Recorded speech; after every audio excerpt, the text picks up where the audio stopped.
bit of the great cricketer here, and I'll say this will do a little bit early. Sam Northeast, 410 red ink, and that is the most important thing. Today, on today's show, we're talking England, South Africa ODIs, Ben Stokes' last ODI for England for now, unless he fancies a little bit later on. What are the ramifications? What are the ramifications for all of us? West Indies, India, South Africa T20 ICOP, the BBL, Ray Rizwan, Babar Azam, Shaheen Shah Afridi, they're all in. Will the BBL be good? Will it be good? There's some more white ball stuff coming up for Australia, Zimbabwe, New Zealand, India. It's all happening. Australian women absolutely dominating Ireland and Pakistan over there. And Sri Lanka and Pakistan. Are you kidding me? Abdullah Shafiq, 160 not out. Red ink again in the fourth innings. One of the all-time great fourth innings. Have you ever got a hat-trick on your international debut? Nathan Ellis has. He's on the show, as is VITHUSHAN EHANTHARAJAH. Hashtag ASKTGC asks us, my daughter is shadow batting like Shiv Chanderpaul. Is this okay? This episode is brought to you by Budgy Smuggler. The new hoodie and the new tracksuit range in Australia, the new swimwear range in the UK. If you're gallivanting around the continent right now, throw on a pair of budgies and send us a photo. Tag us in on the Instagrams. We might share it, we might not. We will share it. But let us know. It's Budgy Smuggler, budgysmuggler.com. My name is Ian Higgins. Sam Perry and I are about to embark on a journey to India. Now, Pez, without revealing anything about being excited, about being interested, lest, you be ridiculed for revealing something and being vulnerable in that moment about liking something and, being interested in something, are you excited to be in India tomorrow? I'm in disbelief still. I'm in disbelief that this humble little venture that was largely based on strange experiences with men a little bit older than us, like guys in change rooms, chubbing up while giving a team talk out in the western suburbs of Sydney, has somehow connected through to a trip to Bangalore and a live show in Bangalore. Thank you to everybody who showed interest in coming to the show we're doing on Tuesday night. I believe it filled up in an hour, so we should probably investigate bigger venues next time, which is obviously a lovely thing for us. I'm very excited about it. We've had no shortage of advice via YouTube comments, the best place to get advice as well about what to expect in Bangalore. We're just going with eyes and minds and rigs wide open. So I'm excited, mate. I did think the first time I saw my captain hold his penis during a team talk and then just sort of jelk it in the motion just to get a bit more blood in there to make it seem bigger than what it was. I thought this for me in my life will end in me and one of my best friends going to India on a trip. And that was to cure diseases. That's what I thought was what was going to happen. But turns out that disease was just cricket. So I don't know what I want you to do with that, but I'm just telling you that I expected it, is what I'm saying. Well, Sam Northeast played for the same club. That was home to the jelking captain that I was referring to. Albeit he played a few grades higher. Right. And he pushed on. And I guess we all kind of caught the news wherever you were, but for us it was last night as it was going on. It was sort of click on a stream now and watch Sam Northeast make history. I don't know about you, but I jumped on the stream at about 300. He was on 384 or something like that. And there were about 10 blokes on the boundary, and which is strange actually because the keeper was standing very far back, and it was bowling fucking wheels, absolute wheels, and I lasted a couple of balls. 410 not out though. I know you've got it here in the agenda. He goes, I caught it, you caught it. You look at these things, you're like, all right, what's the backstory to this? What are the backstories? Come on. The standout quote was, I had more nerves in the 190s than the 390s. And I just think there it is. Perfect. Perfect. Look, the grade way of looking at a score like 410 not out is twofold, right? Mm-hmm. The first one is any grade cricketer worth their salt looks at a score like that and immediately is looking for the but opportunities. It's like, well, Billy Root, first baller. He got a first baller. Leicester but it's county twos. It says county two. Leicester made 584. It's obviously a road, etc. Yeah, it's pretty flat. And you're also looking for people saying that they went on to win the game. So the idea that the win is more important than the milestone as well. And just going, well, that's been non-stuff at the same time. Absolutely. But I think when you make 410 cricket runs. And I'm going to say at any level... In one go, and it's undefeated at that. You earn the right to say more nervous in the 190s than the 390s. like that is part of the reward, Yeah. But you know that if you're the fielding team, though, Pez, you know that there was a close LB when he was on 27. Exactly. And it was like... Yep. Umpire stitches up again. It was fucking salmon. It was salmon on 27. Are you kidding me? Someone dropped him. And it was flat. In the 90s. Someone dropped him. Someone dropped him in the 90s and he's really punished that. Normally if you drop someone in the 90s, you're like, well, there can't be too much long left because we all get out. Yeah. I just can't. I've seen people tweeting that 410 will be that much sweeter, now that they've won, as opposed to batting on and trying to beat Lara. I'm like... And even Northeast kind of indicated that as well. Like Sam Northeast was born in 1989. He's 32. He's a millennial. Like millennials, we want it all. Nothing's ever enough. He won't savour his 410 red ink in 10, 15 years' time. Maybe a bit of arthritis knocking around, etc.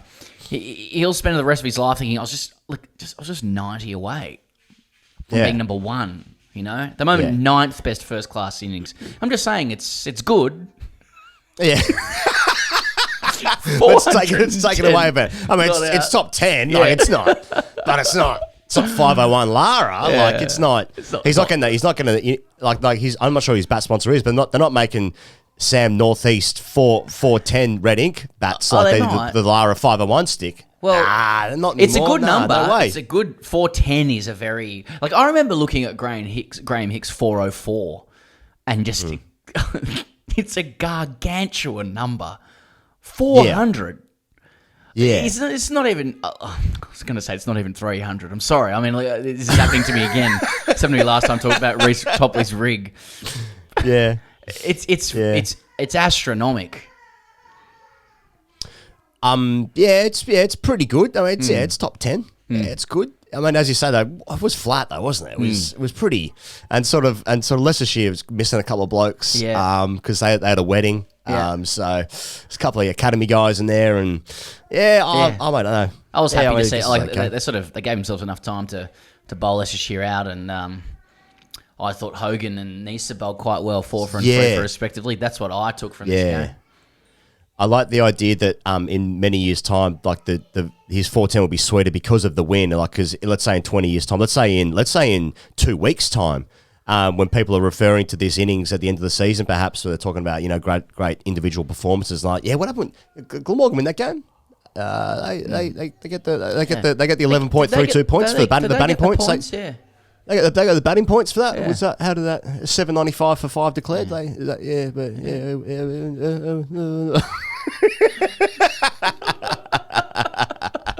Fucking toffs watching the cricket in a tie. Fuck off. Hey, support for this show, Pez, comes from Patreon. Now, we have made it to episode 100 of #AskTGC Fridays, and thus, as a gift to our loyal patrons, we released the Hall of Fame, which went over 3 hours. We asked the people out there, what was the greatest AskTGCs of all time? So many answers came in, and we collated the top 25. We collated the top 25 AskTGCs of all time, and it was a fucking riot putting it together because there's so many moments I've forgotten about over the years of doing this, between the 202 shows of this year's show, and the 100 Patreon shows as well. So if you want to listen to the Hall of Fame, many people said they've been late for work because they've been crying in the car park. Not sure if that was related to laughter crying, listening to us, or that was just an element disclosure. Of please don't make me go into work today. But if you want to cry in your car or walking your dog or washing the dishes, #AskTGC as a Hall of Fame, a 3-part series. at patreon.com/great cricketer. That's where you can get it. Let's get into the England and South Africa ODIs, Pez. The first ODI there was there in Durham, where South Africa won by 62 runs. Of course, it was Ben Stokes' last ODI for England. Until the World Cup, when he might sort of have a look at it, I guess. But that was actually South Africa's highest ODI score in England. They hit 333 for 5, and then they restricted England to 271 all out. Van der Dussen hit 134 of 117 pills. That's his highest score in international cricket so far.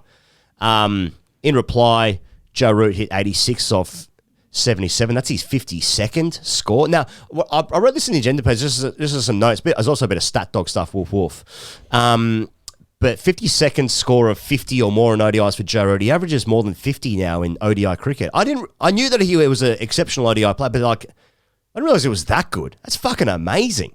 Averages now obviously 50 something in tests, 50 in ODI cricket. That's it's phenomenal. And in the losing side, so good stuff to him here. Unrick Nortje took 4 for 53. England bowled out for the 4th innings in a row.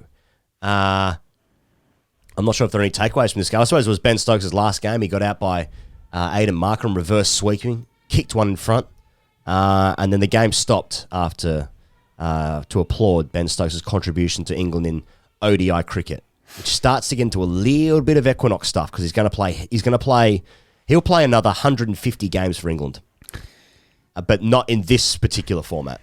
So, look, England does the romanticising of players and stuff. I was going to say, they just do it in their own way. You know, it's they're good at it's pretty good. Like sentimentalism. He played 100 games for England over like 11 years in ODI cricket. He played when he needed to, and he was good because he's one of the best players in the world. They want to thank him, and that's, I guess that's all good. I'm looking for angles to mock it, but you know. It's like Ben Stokes isn't playing anymore. The entire system and structure of ODI cricket is now crumbling around him. It's been crumbling for ages. Basically, it's been crumbling since ODI cricket wasn't like good in Australia in the start of the century, and also Mum and Dad broke up. Maybe ODI cricket sort of got a bit of a kick for a couple of years because England won that tournament. Like if New Zealand, heaven forbid, won that tournament and then went on to win the World Test Championship, like I don't think people would be taking cricket seriously at all. I think the game would just implode. But because cricket needed England to win that tournament, and as good as England were for about the 5 years beforehand, they were fucking awful in that tournament. They lost to Sri Lanka, they lost to Australia, they lost one other game in that tournament as well. They made it to the knockout rounds, and then just about single-handedly Ben Stokes wins them the final. It's his contribution to England cricket. Maybe more than any other player in our lifetime, Pez, just thinking top of my head. I mean, it is phenomenal. And just to, as I say, like as good as England have been and remain in white ball cricket, like he really did single-handedly win that final for them. So, I think, mate, he deserved a round of applause off the field, despite what you're saying behind his back, which is, I think, in poor taste. The second ODI in Manchester. So someone on YouTube is going to go, Botham wants a word. Yeah, all good. I never saw him play. I suppose they made the final in '92, didn't they? But I was 6 then. I don't really remember it. So he was playing. That was the first ever game of cricket I watched live. My mum took me out of school, 1992, year 2. I remember she went and got me. Went and watched Australia play England at the SCG, and Australia got fucked on. Sitting in the Barongal stand, and I remember the shock of like Ian Botham's blonde hair. He batted lidless with Graham Gooch, and they chased like 150 or 180 comfortably, and there's a lot of runs back then. that was a lot of money back in my day. Really, Dad? Yeah. Nah. The second ODI in Manchester, England bounced back to a stunning 118-run victory. It was a rain-affected game, 29 overs aside for some reason. England 201, they made it, and they rolled South Africa for 83. Now, England were 72 for 5. This would be like an extremely rare series victory for South Africa, who I think South Africa are like on the cusp of doing some good shit. Like, because it's an enormously changed side from like the team, and then obviously some off-field stuff has really disrupted their program. But I look at their team; they've got some fucking players, South Africa. Anyway, they're on the cusp of like a stunning series victory. The third ODI is in Leeds tonight, Australia time. Anyway, they had England 72 for 5, and then late runs from Livingston and Curran got them up to 201. And then South Africa was 6 for 4. It was fucking chaos. Which way? Lanchit won. In the sorry, in the 4 England wickets. money. 4 wickets. Yeah, 4 wickets for 6 runs. Both is pretty ordinary. Yeah, both no good. Milan chip went to mid off Topley. Then Van der Dussen got strangled down the leg side, also off Topley, the rig. Quinton de Kock then got a leading edge off Willie.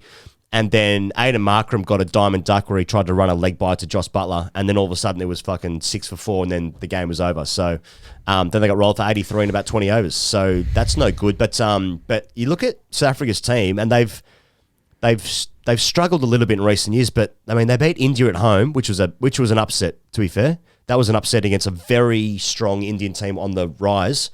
We thought anyway of doing some shit, and I look at that team. They're like David Miller, Markram, Van der Dussen, Nortje, Shamsi's the number 1 T20I bowler in the world at the moment. I think Maharaj is a good player as well. Quinton de Kock. Their pace attack's strong.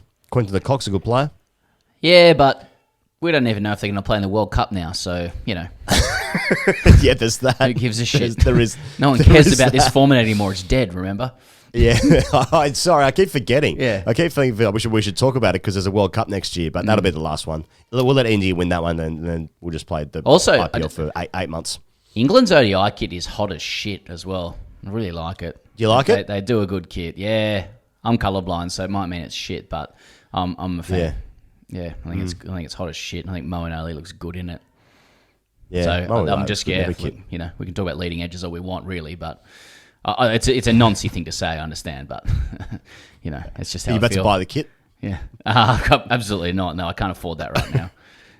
And right now, there are other times when set the AFP upon me, no problem. But not now. Yeah, get a big Will Cast 42 jersey on your back there. No, I'll get Topley. Well, let's talk to VITHUSHAN and EHANTHARAJAH about many things. Let's talk about Sam Northeast. We'll talk about the kit. We'll talk about 410 not out, and we'll talk about the state of play in cricket generally across the globe. No pressure, Vish. Here we go.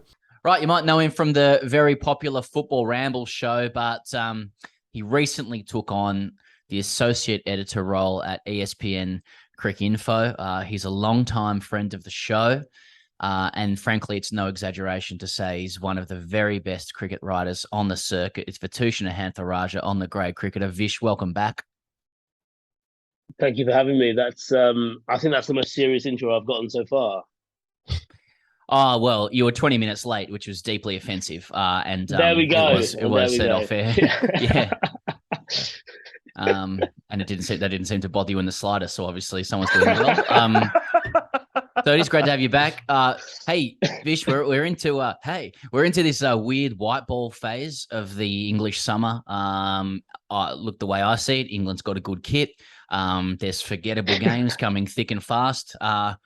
Obviously, it's confirmed the death of ODI cricket. But apart from that, have you picked up anything of consequence from Matthew Mott's first few games in charge?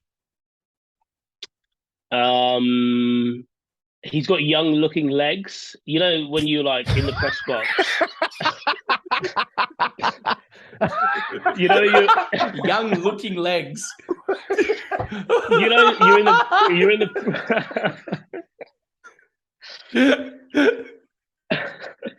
So in the last ODI was rain affected. It was only 29 overs, but the game was supposed to start at 1. They only started playing about like 5, and you know, someone in England kit walks out, and you know, I've got used to seeing Chris Silverwood in shorts. I got used to seeing Trevor Bayliss in shorts.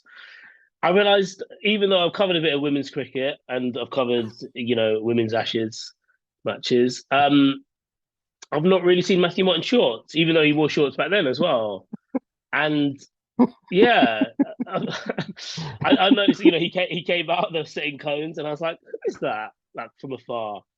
And, you know, took the binoculars out, and it was Matthew Mott. But yeah, I mean, in terms of a serious answer, I think he's, clearly quite personable. I think it's quite interesting that like he was brought in when Morgan was captain, because the idea was, I suppose, a bit of consistency, someone to kind of like help carry the, I suppose, the same kind of ethos and also the same kind of dressing room, like coaching ethos forward. And I suppose the job's kind of changed in a month for him, but not just losing Morgan, but also losing Ben Stokes now as well. So yeah, there's this.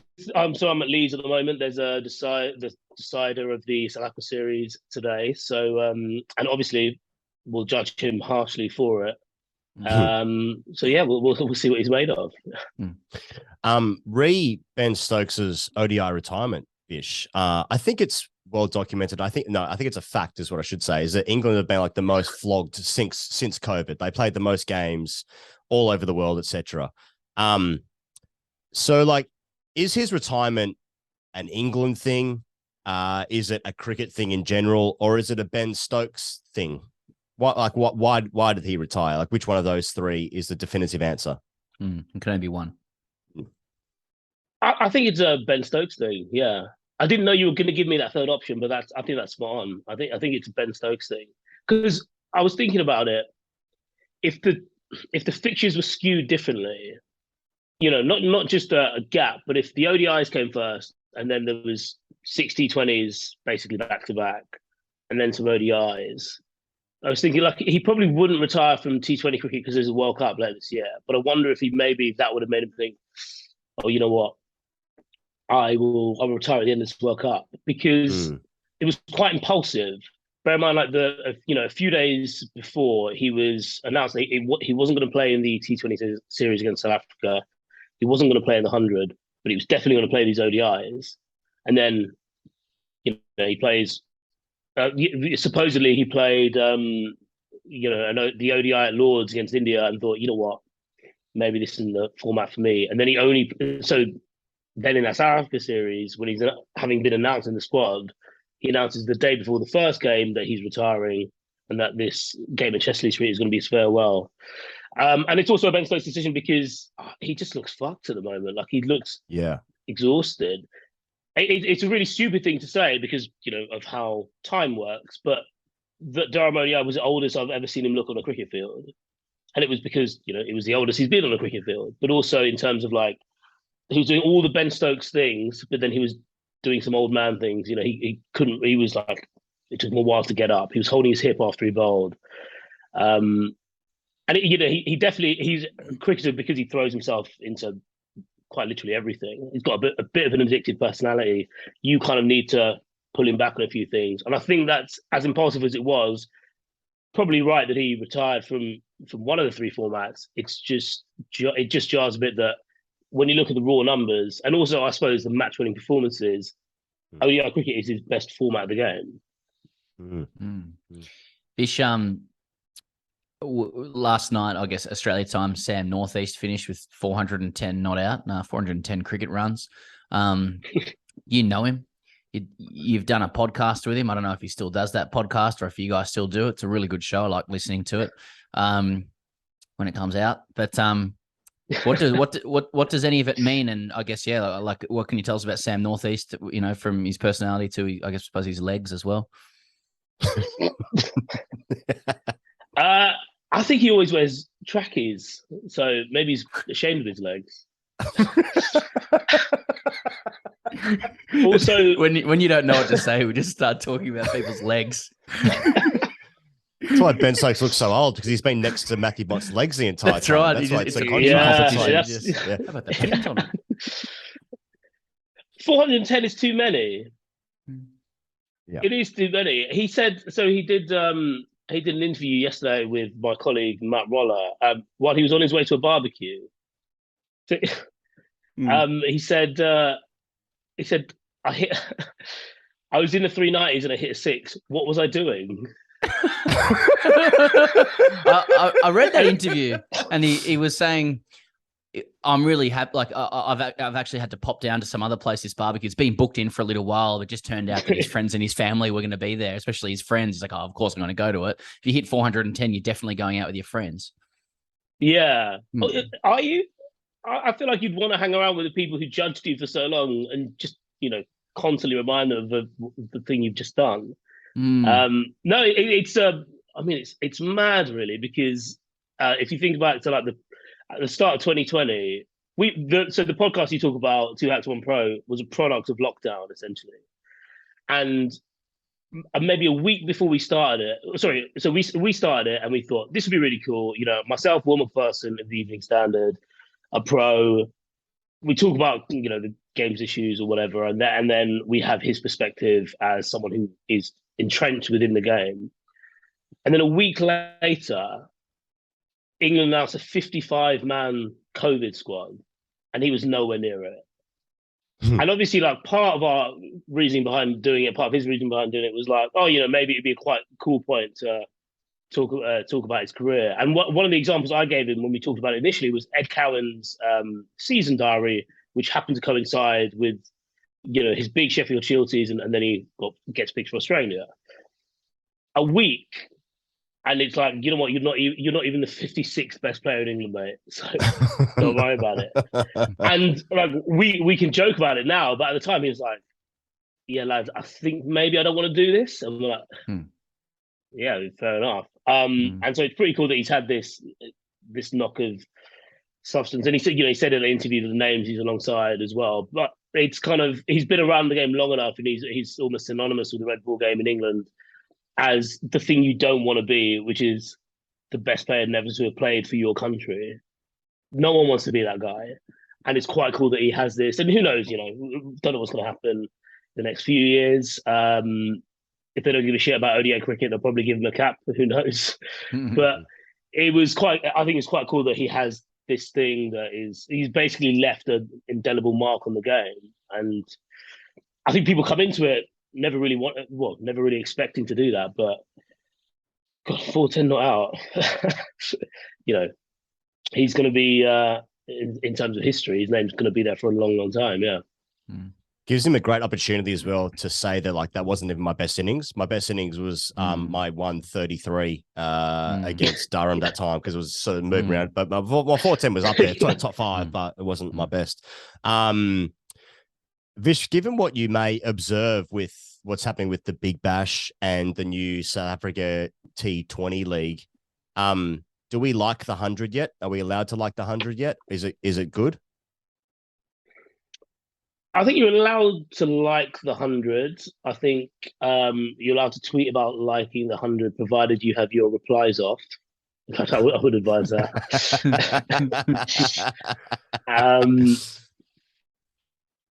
It's funny because you kind of look at the game with the Future Tours program, the next round of it is coming out, and like a lot of that stuff has been leaked already, and about the windows for the 100 and the IPL, and it's, if you didn't like it before, you're gonna have to like it now, because it's part of the furniture. And I think, like, I'll be covering a lot more of it because of my role with Cricket at the moment. I'm quite excited by that, and it'd be interesting to see how much noise there is this time around.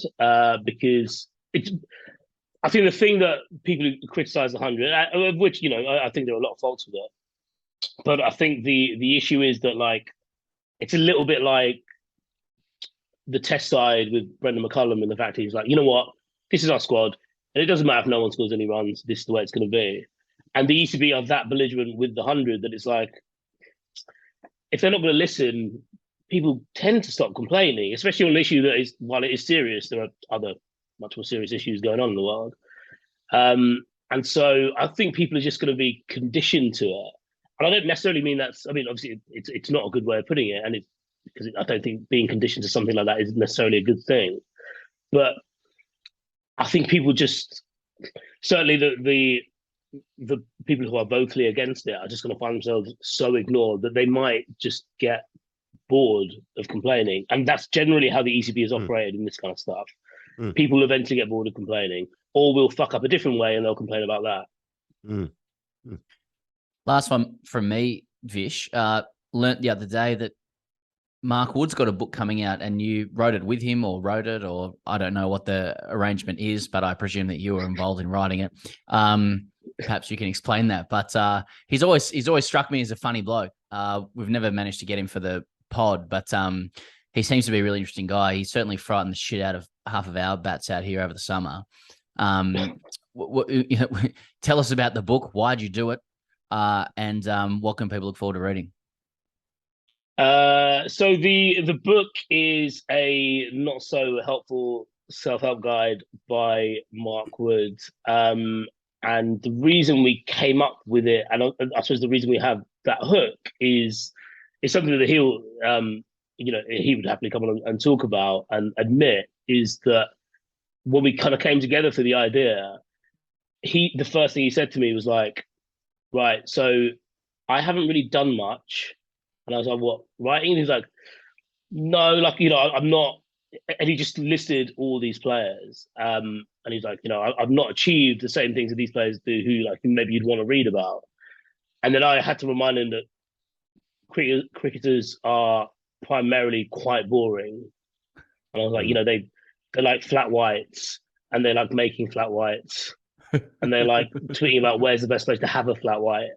And I was like, you don't even like coffee. He doesn't drink. He doesn't like coffee. And I was like, this is a great starting point, because it's not about hazing. It's not about, killing time in certain respects. And so, so like we kind of came together, worked on this book. It was a lot of fun. He might be one of the worst replies on WhatsApp I've ever met.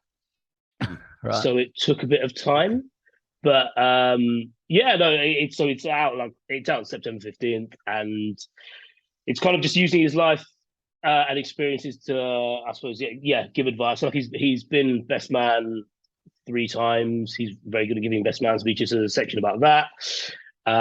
There's a section about killing his imaginary horse, because he hated the fact that whenever he was out on a night out, people would ask him to do the imaginary horse.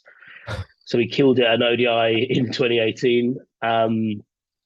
There's all kind of things like that. And all the way through, we're putting stories about his upbringing, like how he got into the game. So by the end of it, while it's not in chronological order, you'll have the story of Mark Wood, as well as a good deep dive into the man's brain, which is one of a kind. Yeah. Vish, thanks so much for joining us, mate. I'll let you get on to the decider for the series in Leeds, which we're all deeply excited about. Sorry we can't cover that on this show, but if you want to know what happens in that game or some analysis, check out Vish at Cricket Info. Thanks for coming on, mate. No worries. So you're not going to do a reaction video at the end of the day? Shame. Reece Topley takes 3 for 15. Wow. If it's not India, you guys don't bother anymore, do you? That's nice. That's nice. Thank you very much to Vish for his time. There's another series going on at the same time as West Indies India, also ODI stuff. This series obviously is India's C team, being captained by Shikhar Dhawan. A whole bunch of rested players for India, of course, but they got the job done in that first game. They won by 3 runs. This series is so important that it's not being broadcast on television in Australia, which is quite remarkable given that the Indian cricket team is playing, and no value, no interest in this. There's actually no interest in this. Quite remarkable that in reverse, India's just paid $250 million for Australia's summer. So just again, just kind of slightly different, but just reiterating the general interest and population of both countries is pretty disparate. Yeah, pretty Mitchell Stark. Shikhar Dhawan's so he's obviously led the Indian side before, most recently in the Sri Lankan series, maybe in June, I think that was, maybe May. But I was just reading an article earlier, and he was just talking about how they used to do team dinners, and now they make Instagram reels, and they just did this Instagram reel before with Rahul Dravid, who's obviously the coach in the inside now. Full team making it blow up, go around on the Instagram reels there. That's how they bond now. Shikhar Dhawan's 36 years old. He must be thinking a bit like, what the fuck is this shit? He loves it, Shikhar Dhawan. Melbourne's own Shikhar Dhawan as well, isn't it? Isn't he the ringleader of that kind of stuff? I think he's like him and Chahal are sort of they're the jovial guys of the Indian side. Like I remember when we sat down with Shreyas Iyer last year. Maybe this part got cut. Sorry, Shreyas, but he sort of he indicated it would be quite funny to be captained by Shikhar Dhawan, because he's a joker, but also I thought he was coming across saying like, it should be a bit of a laugh, really. And they're making good reels. Right. Yeah, I suppose so. Well, in that game, India made 308 for 7. Shikhar Dhawan got 97. Shubman 64. Shreyas, the top three, 54. They all got 50s. West Indies finished 3 runs short, 305 for 6. Kyle Myers, 75. Brandon King batting middle order, 54. West Indies needed 38 off the last 3 overs. The record highest chase for that Queen's Park Oval ground there in Port of Spain, in Trinidad and Tobago, is 272. So they almost had the record, but they fell 3 runs short with 4 wickets still in the bank. So India did the business at the back end, I suppose you would say. The second ODI is today at the same ground. I feel like all these, like, cricket has changed so much in the last, 3-4 years, maybe since England won the World Cup and the manner that they were playing for the years before that. They're now every team's playing catch up with that stuff. But all these records, including the test, we're talking about Sri Lanka, Pakistan later, the 4th innings run chases, highest individual scores, highest opening batting partnerships, highest 272, the highest. That's a record highest chase at this ground, the Queen's Park Oval in Port of Spain. I mean, if you got 272 in an ODI now, that's going to be over in fucking 15 minutes. You know what I mean? Like these records, you almost need records pre-COVID, post-COVID. I'm blaming the virus now. Anyway. Sorry. I mean, what is it? Why is this happening? Are we just going to say bats? Fruit bats, that is. Or I think it's fruit bats. Could be monkeypox. Yeah. I mean, inflation, the economic crunch. Is it truly prices, it truly that no ball has swung since sandpaper? Is that it? It could be. Yeah. We're sort of Yeah. Those guys the Australian guys went to jail for a couple of years. So I don't one want to do guy, that. one guy's not allowed to captain again. But really, the great damage has been done to bowlers since sandpaper. No target safe anymore because ball doesn't move. I think it's just that every team just picks your 8 best sloggers and you just fucking go for it. And they've just realised that you don't need to be a conservative little acquisitive, jealously guarding coat as cricket has been run by and played by batsmen for 100 years. They've just gone and coats as well. But you can just go and you'll be okay. Yeah, I think that's basically what's happened. And also the game's gone. You have to factor that in, plus fruit bats. Let's get into the meatier part of this episode this week, Pez, where we're talking about the South Africa T20 comp and the Big Bash League. I suppose it's already broadly the same conversation. Now, the IPL franchise owners for the IPL franchise owners, of course, will buy. They're going to buy 6 of the South Africa T20 teams. So this is from ESPN Cricket Info, who has learned that the Mumbai Indians, Chennai Super Kings, Lucknow Super Giants, Sunrisers Hyderabad, Rajasthan Royals, and one of the owners of Delhi Capitals have successfully bid for the franchises.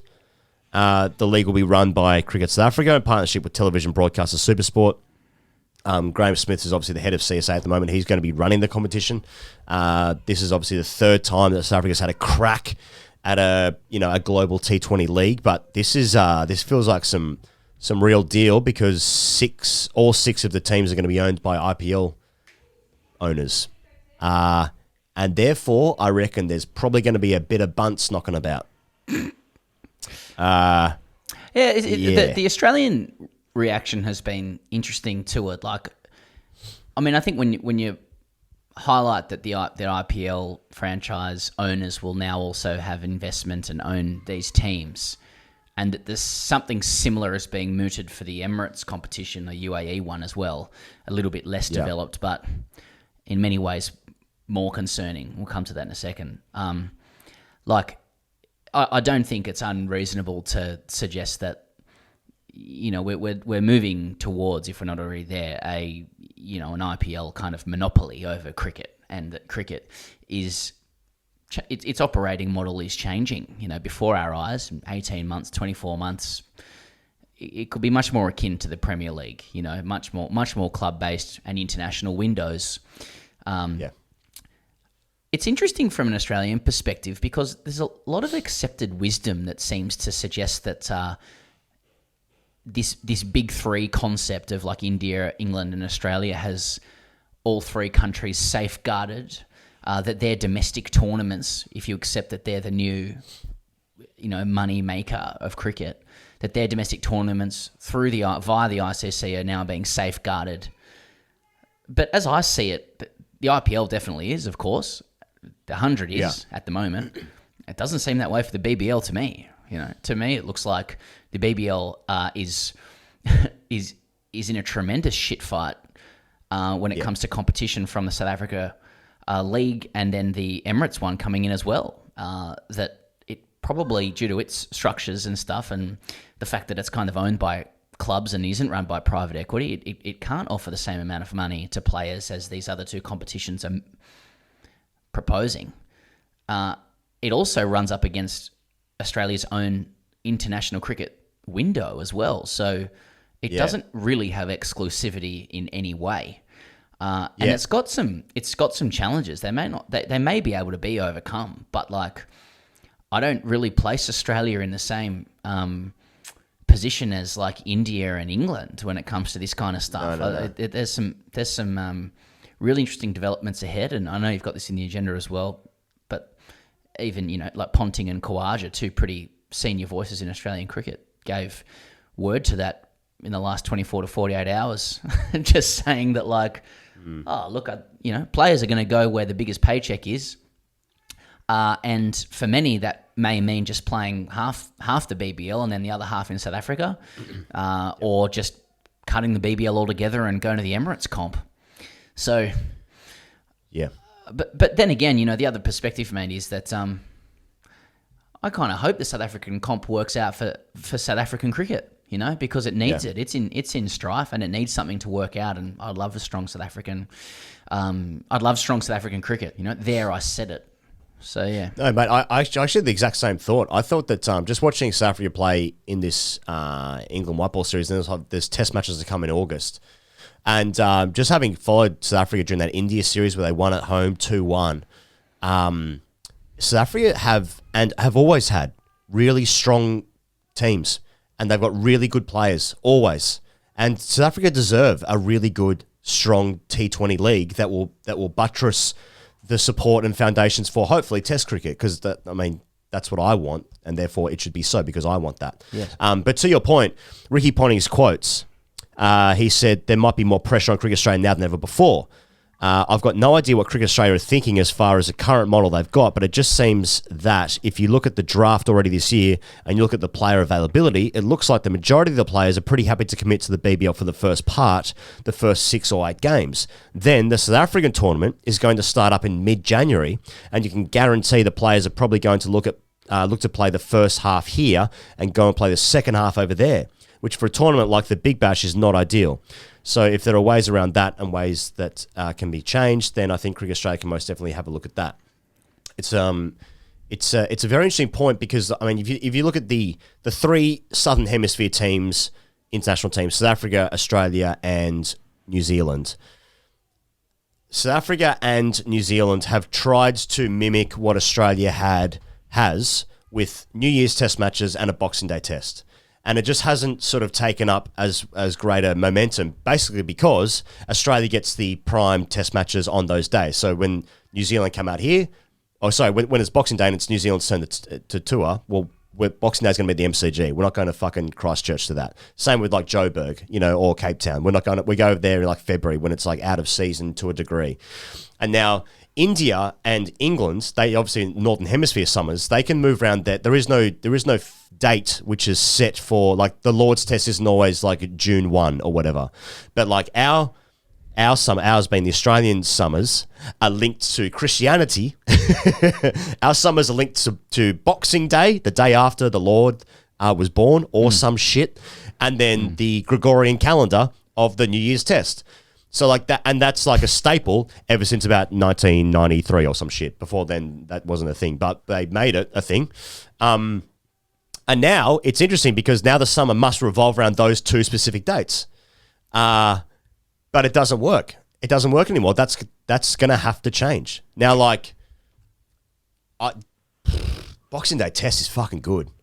And the New Year's test is nice as well. It's just in that time of year where no one knows what day it is and it's summer and it's all your things and you go to your one day of cricket a year and it's test match. You know, actually watch the game. It's on in the background. You drift in and out. You're having some fucking leftover turkey. You're boxing up the presents that you've had the day before. Hence the term day. Boxing Day. Yeah. Exactly. You've got a fucking tree in your house which is dying. But you know what? And so are you inside a little bit because Pakistan are 32 for 3.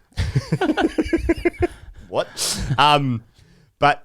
But those two dates are now a problem for Australia, for the Australian calendar, I think, because the Big Bash T20 domestic leagues where all the money is coming from now in cricket and for administrators per country. So like, what are you going to do about that? Because you can't have the Big Bash starting in school holidays midway through school holidays December 14, then finishing a weekend after school holidays in February 4. I think that's what the dates are. December 13 to February 4, I think that's what they are this year. And then all your test players can't play in the tournament. I mean, it's an issue, and it just seems to me that, once again, religion has fucked cricket. Because, because we want Boxing Day test matches. For its great tradition. For its great tradition that started in 1992. Whatever. Yeah, whatever. Yeah. But what if the new tradition was the big one, the Brisbane Heat versus the Adelaide Strikers? I was going to say. Day. There you go. Okay, Boxing Day test. But what about Boxing Day BBL? You know, it's already got the alliteration of the Bs going in it as well. And you could do the same thing in Sydney. I don't know. I reckon they'll find a way to move it. That you know, they need to give it an exclusive window. I think I'm not calling for the moving of the Boxing Day test, but I am looking forward to like various media outlets covering that in a really hopefully a really xenophobic way. That should be good. But yeah, I don't know. Mate, the Emirates League is an interesting one as well. The UAE one. Yeah, I know less about this league. Do you know much about it? Only through conversations that are not verified or anything like that. But okay. Yeah, I mean that. My understanding is like that's really going up against the BBL, this competition, and it's slated to start. I think could be 7 Jan, could be 14 Jan. The big thing with this competition, and again, this is unconfirmed, but it's fully privately owned. This competition, so no money kind of goes back into. No one plays cricket in the UAE really. No money goes back into a system there, and it's got a huge number of overseas players that are able to play in every squad. So like 14 overseas players out of 18, 9 out of 11 can play on the field. This has been sanctioned by the ICC, and I just, which I find remarkable, that they can kind of sanction a competition to go up against a couple of others that are going to kind of devalue a couple of others as well. Right. Apparently, the owners of the Emirates League is the landlord of the ICC, which is based in Dubai as well. And the big question will be, if this league is really going to devalue something like the BBL, these like NOCs will be maybe applied by the administration. So will Australian players get clearance to play in it? For example, because they still have to get clearance from the Cochlear and Cricket Australia. I just feel like there could be some interesting developments ahead in relation to the releasing of players to play in these competitions, and whether players may just go anyway. Maybe those who are 30 plus will go. I don't know. NOC's been no objection certificates, so CA would have to say, yeah, we've got no objection for you to go here. So I also thought that's probably what's going to come into play as well in relation to BBL and the South Africa comp being on at the same time, and the test players being available as well. I think maybe the test players will play in the BBL due to those NOCs. So, but yeah, I think this, the ICC might want to stay on the right side of the shake. Yeah, that's interesting. NOC is different to NONCEs, which are a separate, separate thing altogether. That's right. Separate thing. Yeah. I think we said a while ago that the impact of the new IPL rights deal going for 6.2 billion or whatever it was exactly. We're already seeing the ramifications of that. Like every country is moving away from white ball cricket, test cricket, probably has been for a little while, it feels like. And now we're all scrambling for like our own slice of the IPL style pie. And it's cricket's perhaps changing more than it ever has before. I think that's last week, more than I think even more than when Kerry Packer brought in World Series cricket. I mean, that was a fucking big old alpha dog power play, that one as well. But now all nations are scrambling for their own economic security, I suppose. Well, I think it's changing the entire fabric of the game, the actual structure, the content, the structure of the game. It's changing enormously and very quickly. I think there's some big questions for Cricket Australia executives, given the clear monopolistic desires of the IPL. It's got that kind of Man City group approach to wanting to establish satellite kind of presences outside of the IPL proper by owning teams in other in other leagues and stuff like that. Yeah. For Cricket Australia, I think one of the questions is and perhaps maybe a bit trite, but strategically, from a business imperative perspective, do you get into bed with Indian cricket and work around it immediately, or do you resist? And I know the answer is going to be somewhere in the middle and a little bit of both here and there, but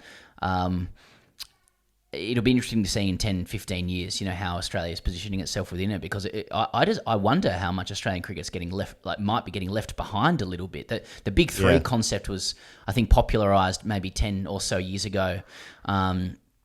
There was that great movie, Death of a Gentleman, with Jared Kimber and Sam Collins as well, kind of highlighting how those three got together and basically pooled a whole bunch of money into themselves and away from the rest of the international cricketing community. But when I look at this situation, they don't look to me to be operating in as much of a block as they did then. And where India and England's domestic T20 cricket is in a pretty good place, Australia's has got a lot of work to do, I think, to try and stay in a strong position. So, I agree. Also, Ravi Shastri in comms the other day for South Africa and England, he's obviously working with Sky, was saying that like half the test teams need to be binned. And then he sort of wheeled it back into be like, no, just don't let the top teams play against the bottom teams. And it was like, geez, a lot of the bottom teams have done really well recently. I actually think generally, international cricket at the moment is as even as it has been in fucking ages. New Zealand winning the World Test Championship, India having a great series win in Australia the last couple of times, England having a 2-2 series result. I guess it's a little bit different, but South Africa winning, India winning in England just now. Bangladesh won a test match in New Zealand against World Test champions. Sri Lanka drawing a series against Australia. Yeah, I actually think cricket generally, it's. I think it's actually quite even at the moment, and it's good. So Ravi Shastri wrong in my opinion. But Alpha. Yeah, Alpha is fucked. Don't worry about that. So Australia's next little run of fixtures, they've got Zimbabwe and New Zealand in a white ball series. Now, those games are being played in Townsville and Cairns. And then India are going to play three T20Is against Australia and a series of 3 T20Is and 3 ODIs against South Africa. All of those are going to be at home for India. That's between September 20 and October 11. That's the last fixtures before the World Cup in Australia, which is going to start on October 16.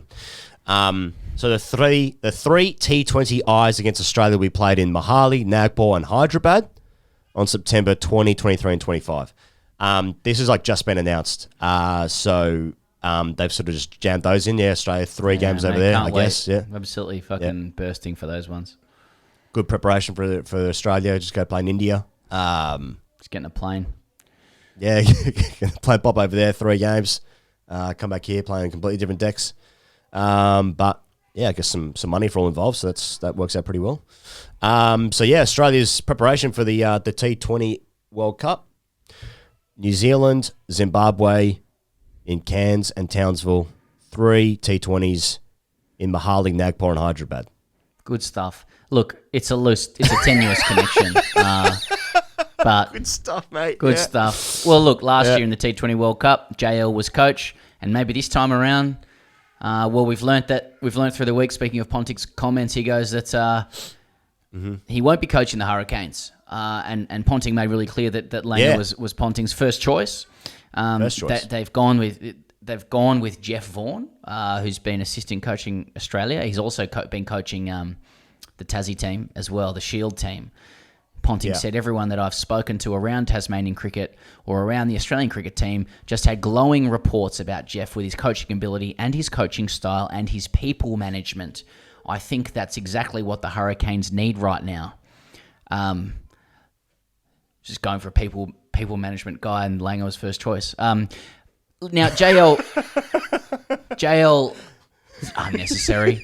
JL, Not enough people talking about what the Hurricanes need right now, in my opinion. just Not enough people in the street talking about that. to me, but Ponting went on to say that JL won't be at the Hurricanes. He's got other things across his desk that are exciting him a little bit more. Yeah. And I just want to say off the top as well, all power to him as well. You know, if there's life outside coaching for JL, wish him every success with that. Hell yeah. I wouldn't be surprised if it was like a Jose Mourinho type scenario where he's in the commentary box. He's doing comps. He's in the comps for sure. I mean, sure. look, Ravi Shastri's Sure. treading this path or trotting this path. Yeah. You got Jose Mourinho. Shane Flanagan in rugby league to a lesser extent, and Lesser I'm extent, thinking, yeah. I'm thinking it could be absolutely box office. I'm out there saying that now. JL on comms could be absolutely box office. Yeah. I'm looking forward to it. You reckon he's got 7, or do you reckon he's got Fox written on him? I can see him with 7, but I can also see him with Fox. So, so it's one of those two, mate. Yeah, or is it SEN? I don't think. Are those brands so kind of differentiated that you're like, oh no, he's more of a Fox guy? Like, I mean, Yes. Yes, they are actually. Yes. But aren't the commentators kind of malleable to the brand as well? Yeah, I could see them switching over and playing those Just roles, environment. so- It's just environment. Yeah, for sure. Yeah. Yeah. Get JL in there with the boys, bit of banter on Fox. Because he's good mates with Gilchrist, who's at Fox, Yeah. but then he's good mates with Ponting Punter. at 7. Yeah, that's right. So I agree though. I mean, it's just, what I wouldn't give to just hear just JL just on special comms, like doing not necessarily ball by ball stuff, but just letting people know what he thinks about certain players. yeah, that's I'll be what into that. that's what I want. Or even better, biting his tongue. You know, when clearly you can there is tell he's something biting to his be tongue? said. Yeah, that's what I mean. Like I have JL, which is one of his great strengths. Actually, is the kind of the authenticity of his emotion. You know, it's not True. poker, and I think True. that could be really good. I think that could be really good. Just like that Ben and Headingley, that was as visceral in that moment, but then he knew immediately that wasn't the right thing, and he wanted to be, diligent in cleaning it up. So he did the right thing at the end. You know that You're if they right. don't You're get right. home in a game, yeah. they don't get home in a game, Yeah. it's just get that camera on the JL. What do we reckon? Let's go. Anyway, I do Australian women wish him the best. Sorry, go on. Australian women in preparation for the Commonwealth Games, obviously starting there in Birmingham in August. It must have been a couple of weeks, Pez, the Commonwealth Games. There's been a lot of rain-affected games in this tri-series with Ireland and Pakistan. Either way, Australia's fucking smashing all comers. They've beaten Ireland twice, and then the 2 games where they've played against Pakistan they haven't been completed. The second game, for instance, Pez, against Pakistan, they had Pakistan 94 for 8, and then Australia were 28 for none after 4.2 overs, and then if they bowled 4 more balls, obviously you need 5 overs to be completed in the second innings for a game to be declared, normal stuff. Because cricket's so accessible and easy to follow, but that game was not completed. So yeah, Tyler McGrath, we spoke about it briefly last week, Pez, in relation to Elise Perry, I suppose, has won 4 Player of the Match awards in all 4 games. She currently averages 247 in T20 cricket and 16 with the ball. It's pretty good. In good nick. Yeah, pretty good nick. Hey, Megan Schutt got 100th T20I wicket. She now goes second all time. Elise Perry is number 1 with 115. I don't know what to take away from this other than it's been wet where they've been playing, and they've absolutely dominated both of these sides, and it makes me feel good because Tyler McGrath, the replacement for Elise Perry, averages 247. Yeah, good. That's what I want. That's what I want. That's what I'm saying. Okay, I'll talk about something that's nothing to do with women's cricket. But the other day, Okay. I was in the gym, and What were you doing? I could just see. I was lifting actually. I was lifting. Okay. And so the TVs were on. Shifting tin? Yeah, shifting a bit of tin. Yeah, just try and sort out the roof. Because a big old roof, believe me. But I just saw on the TVs, which obviously are muted. It was like a Channel 7 promo for. It was maybe like a Today Tonight thing or whatever, and.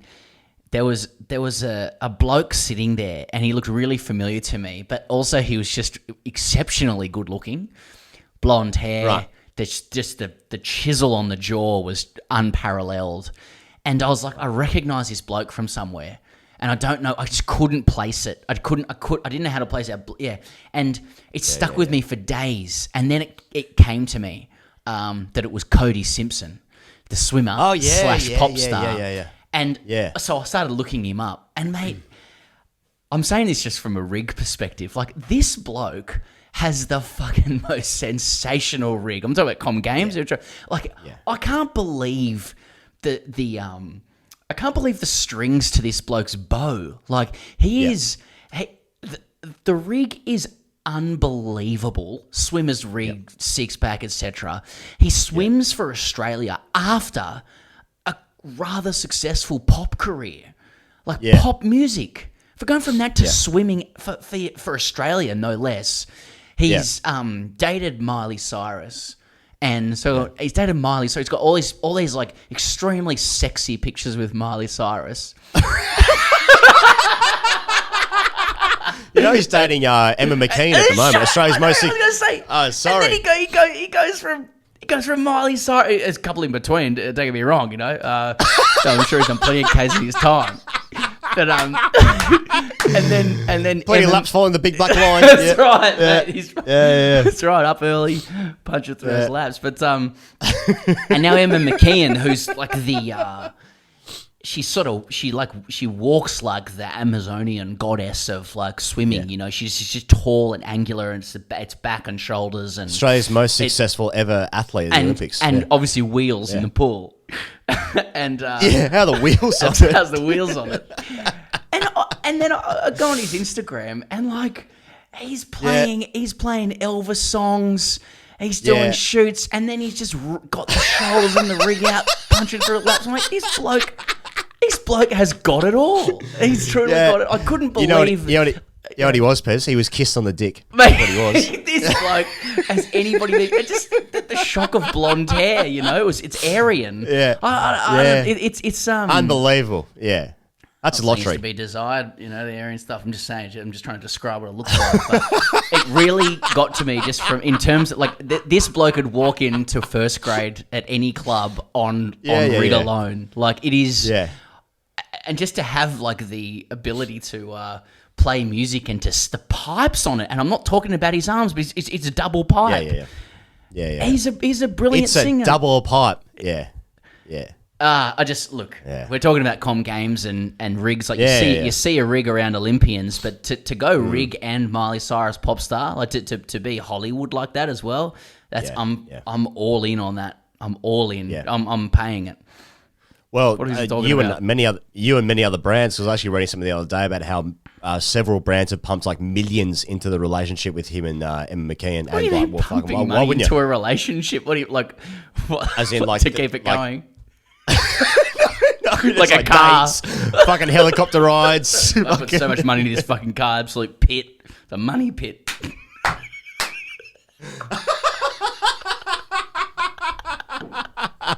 No, they've invested in them, like, you know, to sponsor them, but they sponsor them both as a couple, as a couple, yeah. Still, hey, don't get me wrong. When he lines up on the blocks, it's fucking goal or nothing for me. You know, no, if you go to the Commonwealth Games as an Australian and you come home with silver or bronze, well, you can go home and get in the fucking bin. I'm sorry, it's gold or nothing. he's very attractive, and normally, you know, Very this is what I attractive. understand from the outside. Like, Yeah. if you're attractive, you live in the bubble. Like, you don't actually need to be that talented at anything, you know, because you just get given every fucking thing on a platter. And as is demonstrated in the 30 Rock episode. But for him to, like, be able to play guitar and sing at an elite level and then to just turn into a fucking swimmer, that's unbelievable. I've lost it. And all before the age of 26.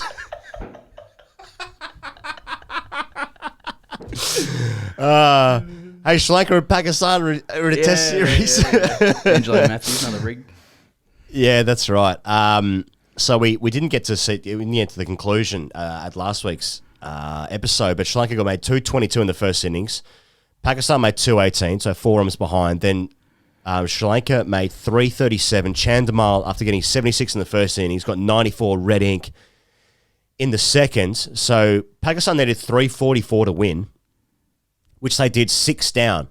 Abdullah Shafiq hit 160 not out of 408. Jayasuriya took 4 of the 6 wickets, so he finished with 9 for the match. This is after he got fucking 12 for or 13 for against Australia, the 6th best ever debut in Test cricket history. He's doing some fucking Axar Patel here, is there, Jayasuriya, with 9 for this game as well. In a losing side, so satisfying for him. Good. But yeah, Abdullah Shafiq, 160 of 408 in the 4th innings to win a Test match over there in Gaul. Fucking amazing stuff.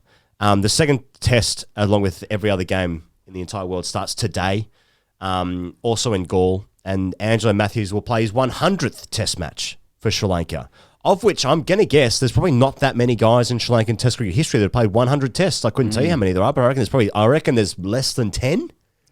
Yeah. Maybe about 10. And then Shaheen Shah Afridi has done his knee. He is injured. And we thought, well, Haris Rauf, this might be his chance. But Norman Ali is likely to replace him instead, I believe. That's what's happening over there in Gaul. He's the 6th. He goes, just look that up. Stat dog the stuff. 6th. Jaya Wardner, 149. Sangakkara, 134. Murali, 132. Chaminda Vas, 111. Jayasuriya, Sanath, that is, 110. And Angelo Matthews, 100. I wondered if Ranatunga would be in there. Yeah, I thought Ranatunga, but it's probably just too early. They didn't play that many Tests. Exactly. Like sort of 90s. Yeah.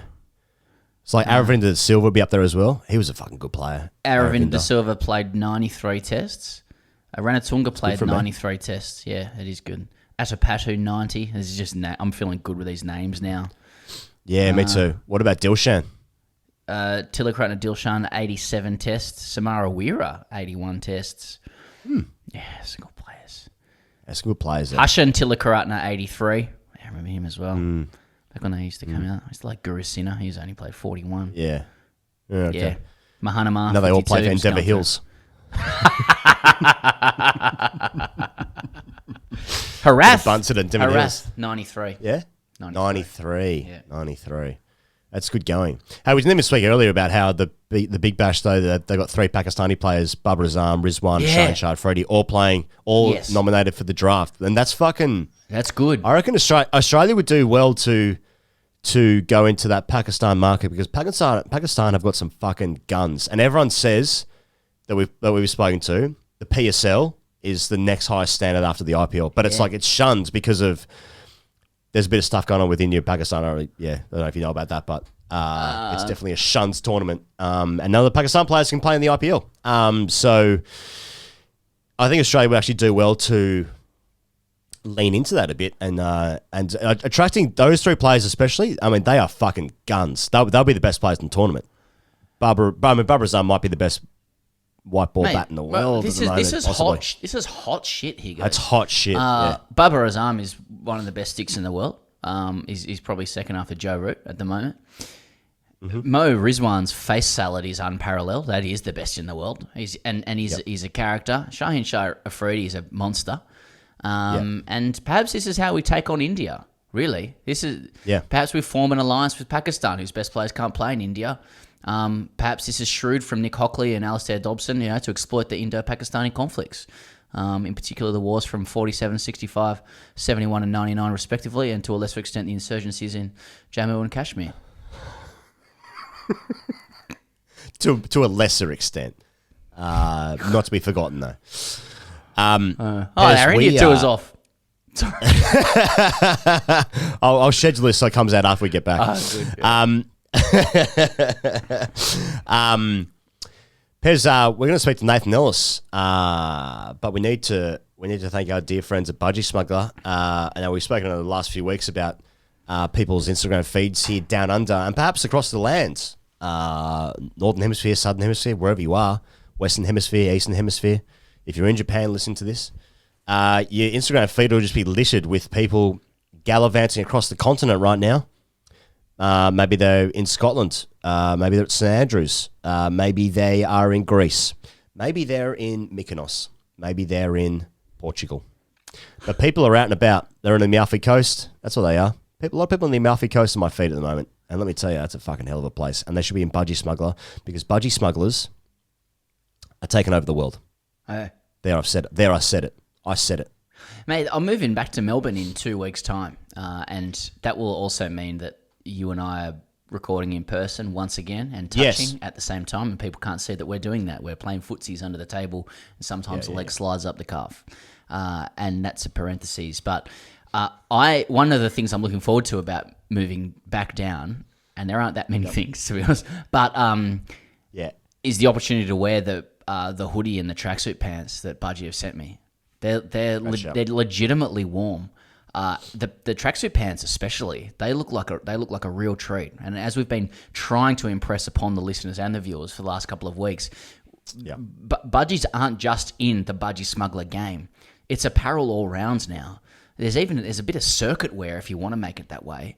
There's circuit wear. I saw footage from, I believe it was Monsieur Ordinaire or the UK Ordinary Rig shot as well, talking about some content from Europe, mate. It looked like an absolute treat over there. There was some bloke. I was sort of hoping they were French, but guys in speed dealers performing their biggest Ordinary Rig tricks. Everyone having a party, having a good time. The brand is synonymous with happiness and being extraordinary and That's ordinary actually at true. the same time.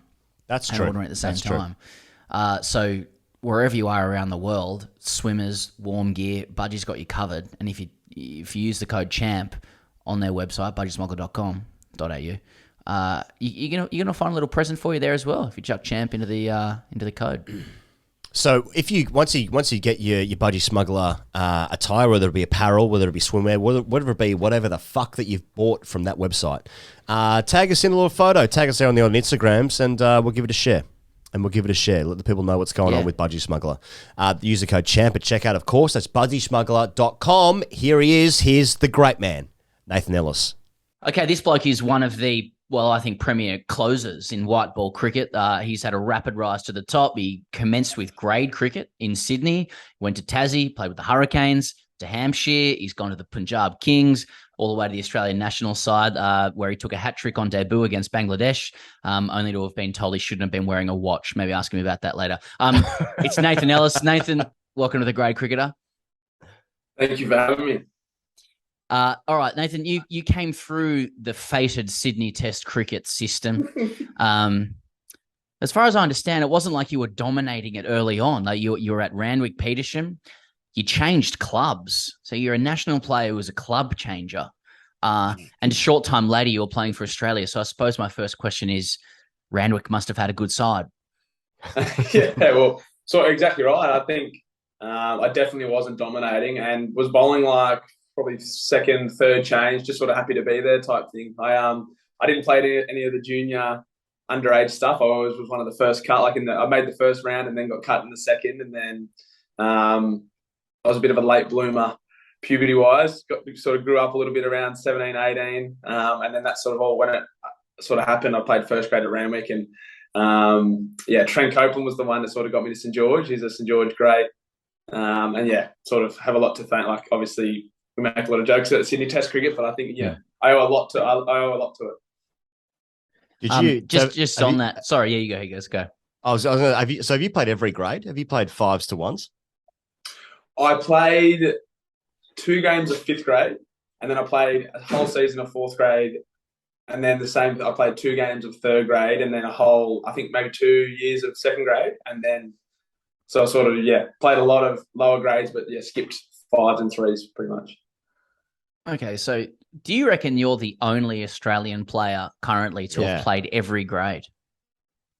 I don't know, mate. I haven't really thought about it, maybe. I guess once you play for Australia, you don't really think about that stuff, do you?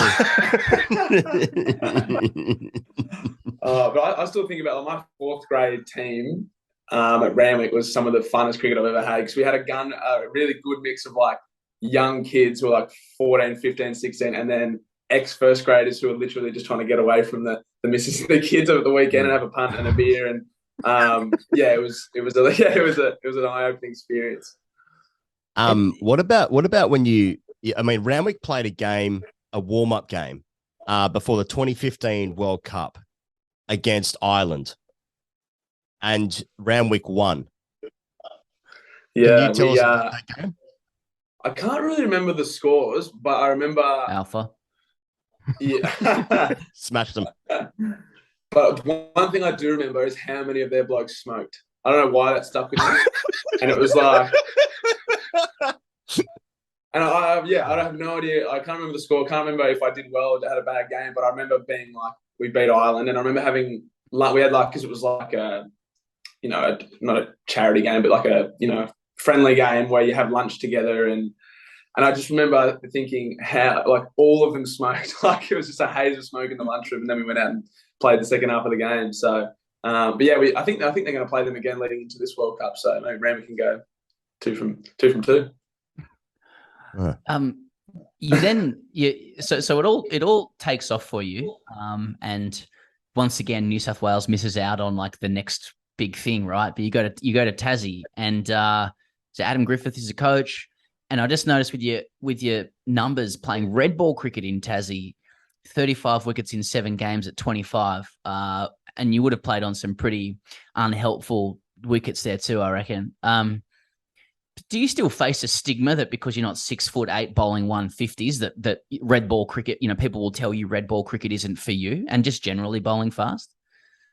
100%. That was the biggest hurdle when I first came down, and Griff's been one of my biggest, probably one of the best coaches I've had in terms of career progression to date. But it took me 2.5 years to get on his good side, because he's a big bowler, cut from the mold of big tall bowlers need bounce, need pace, etc. So it took me 2 years for him to look at me. But I still face that stigma, and I still want to play red ball. I think the schedule in the last 18 months has taken a lot of the opportunity for me to play red ball cricket for Tassie. But in the same breath, I've been away with the Aussie stuff, with the white ball, IPL, all that sort of stuff. I just think with the delayed COVID white ball tournaments, red ball cricket just hasn't been there for me at the moment. But that's not saying I don't want to play, and I really love it. But at the moment I haven't bowled more than 4 overs in about 6 months, so don't know if I can still do it. It's really funny, Nathan, like your progression, because you weren't, as you said before, you weren't part of like the Aussie 19s and the state 17s and all that kind of stuff. And you went from Randwick to St. George to Lindisfarne. And I think the first year you won some silverware. You won a stack of awards at Lindisfarne that first year. But did you move from New South Wales to Tassie under the premise of getting some state games for Tassie? And that's a sort of very different path for a lot of guys that you play now with for the Australian team, who basically knew they were going to play when they were about 11.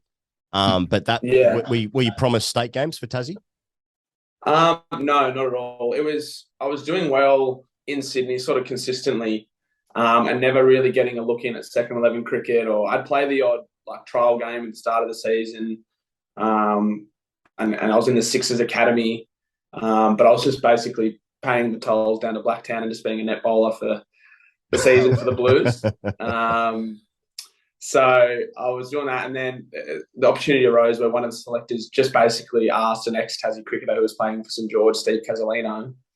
He asked him what I was like, sort of thing, and basically the conversation started then. I was just like, well, I just finished my uni degree, and I was either chasing the cricket dream or having to put on a suit, and I just could not bring myself to work a 9 to 5. So I was like, I'll go down and have a crack. And then basically as soon as I got down there, all the people who were talking to me and were watching me got sacked.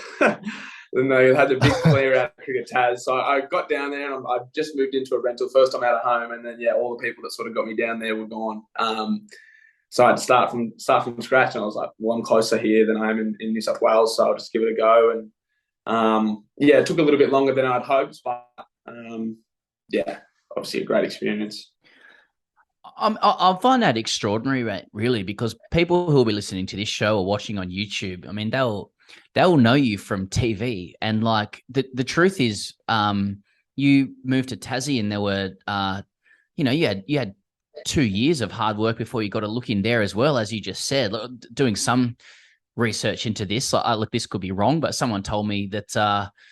You're moving furniture for $50 cash on a Saturday to get petrol, to get to Lindisfarne. Like, that's really tough.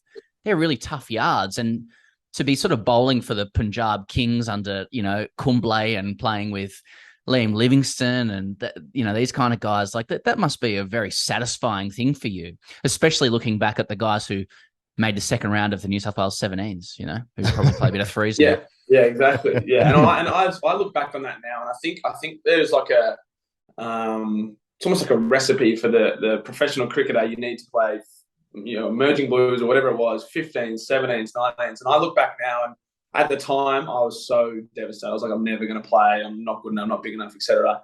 But looking back now, I just think it was the best thing for me, because I would have burnt out. Like, so many kids my age who were the guns just had too much cricket at a young age.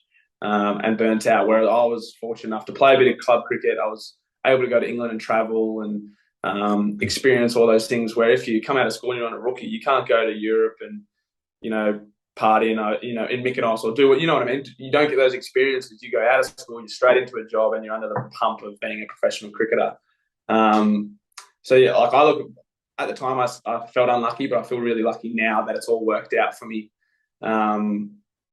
But yeah, I still have these moments where I'm pinching myself, and I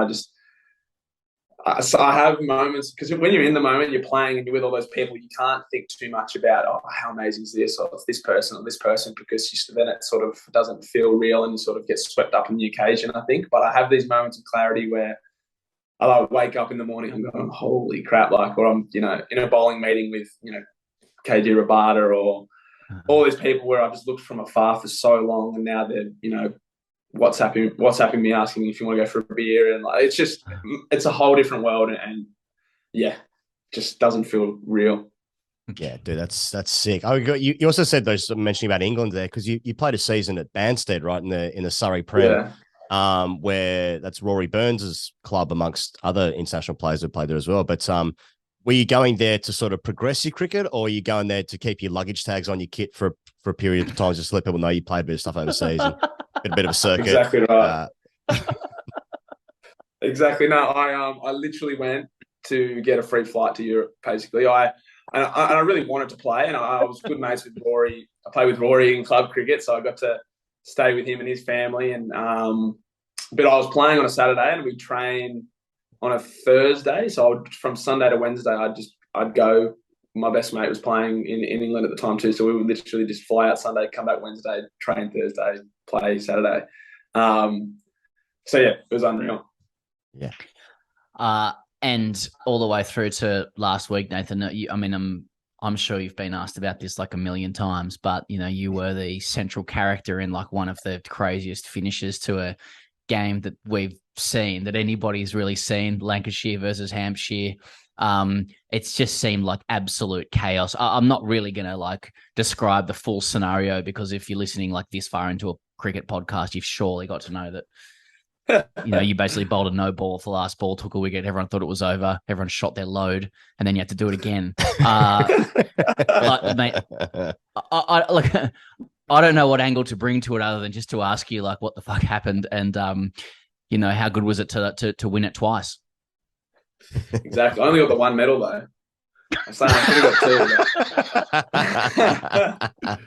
It was, yeah, and it still gives. I haven't watched it yet either. It still gives me like I can still sort of get the feeling of when, like, the moment I realised it was a no ball. I still sort of have the anxiety there.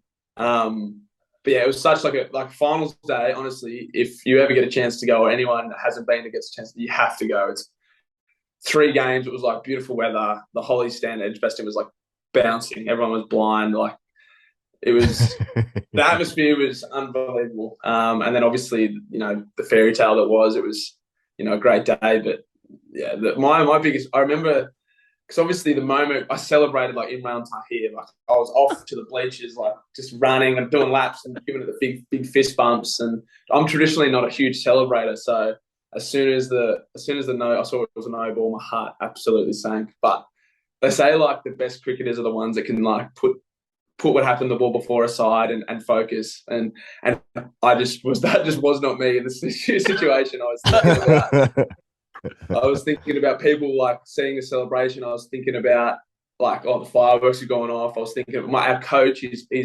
legend. He's a sort of an elderly South African man, 80 Birrell. But he'd been hammered by COVID throughout the tournament. He was still recovering, and he's got heart issues. And I was thinking, I've killed the coach. Like, I've killed the coach.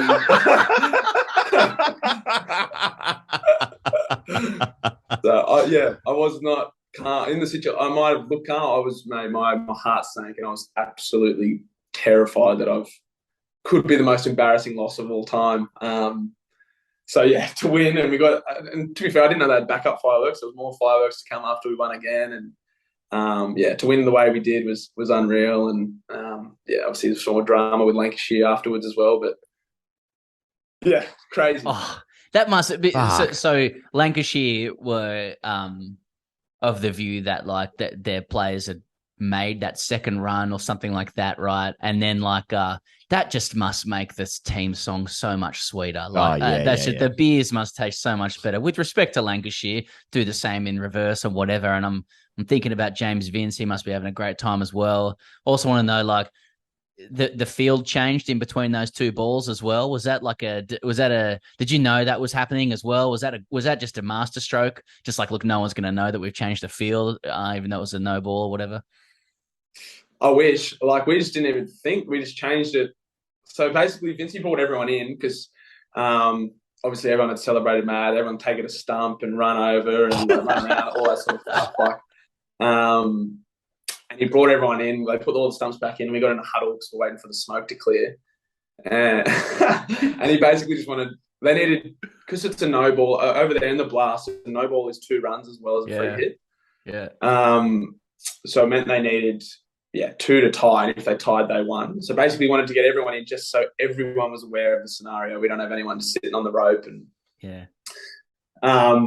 but yeah, and then we just got to the top of my mark, and we just spoke about having mid wicket in.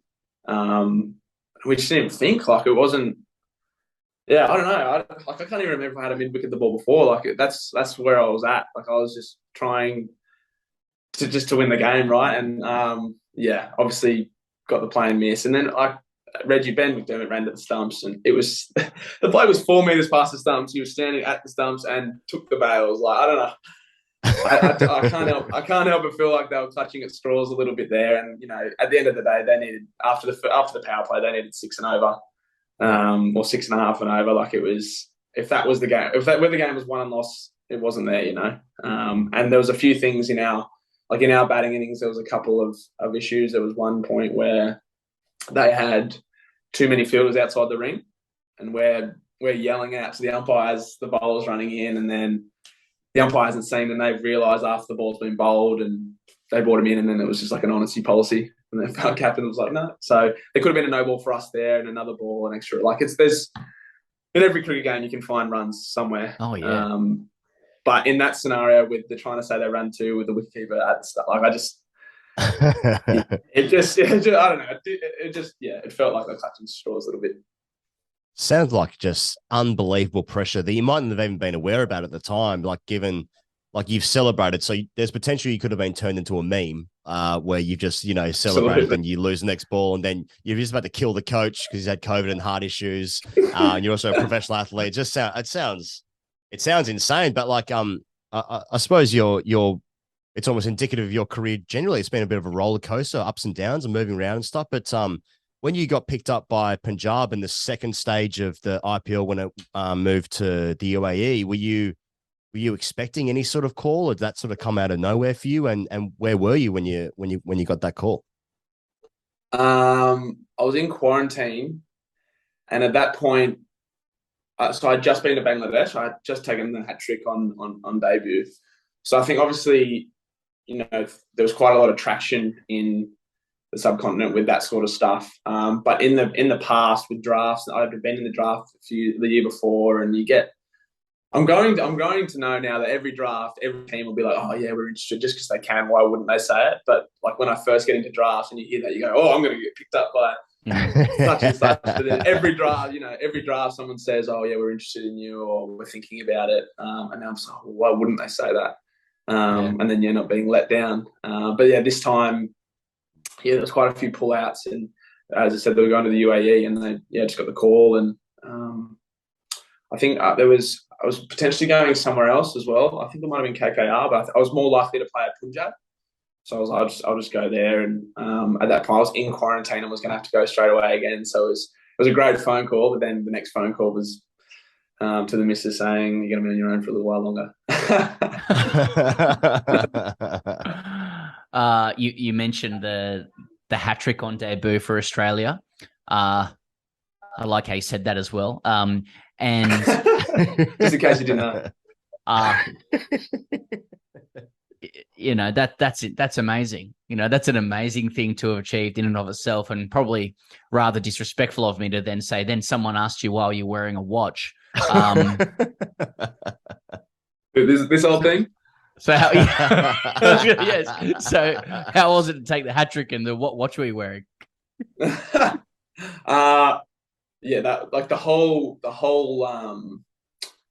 week was amazing, because I went on that trip, and it's going to sound weird, and like in the years, in 20 years time when I'm describing it's because I was the traveling reserve, where you go on all these tours and you train, and you actually aren't allowed to be selected to play.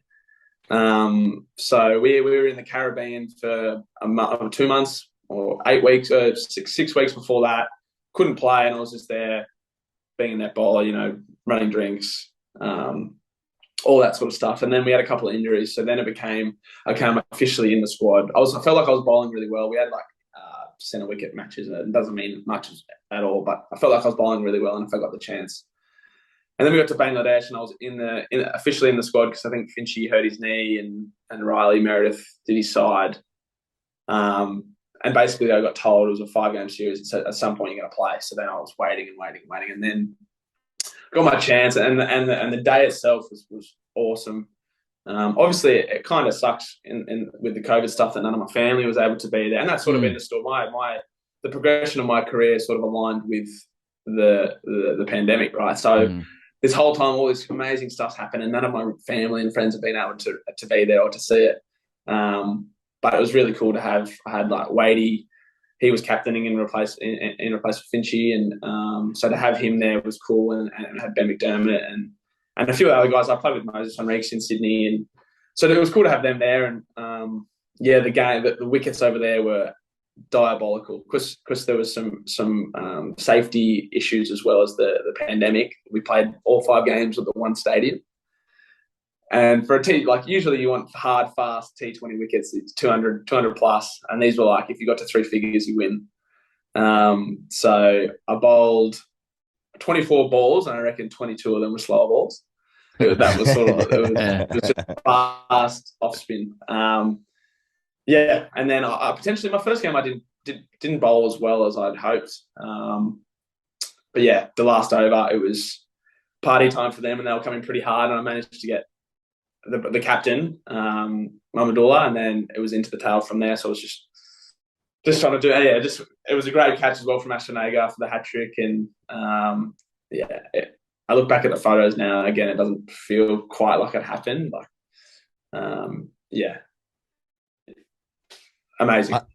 I seem to remember, I might be wrong about this, but I think I'm right in saying that I don't think that series was even broadcast into Australia. And so you have like friends and family watching your debut on a fucking like a VPN. Is that like, were they able to watch it? Yeah. Yeah. And it was late, like dusty YouTube streams, or the only people, because basically the people that people know that it wasn't broadcast in Australia. So there were some platforms that were just going to buy it last minute to get it real cheap. Oh, that's right.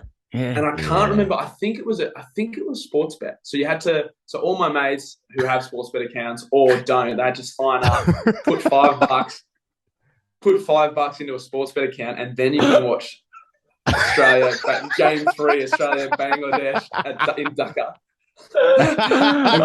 You know, when you went to bed at age 6 thinking about your debut, you know. Sorry. Some of my mates are going, "Oh, sorry, mate, I was just race 5 shut in."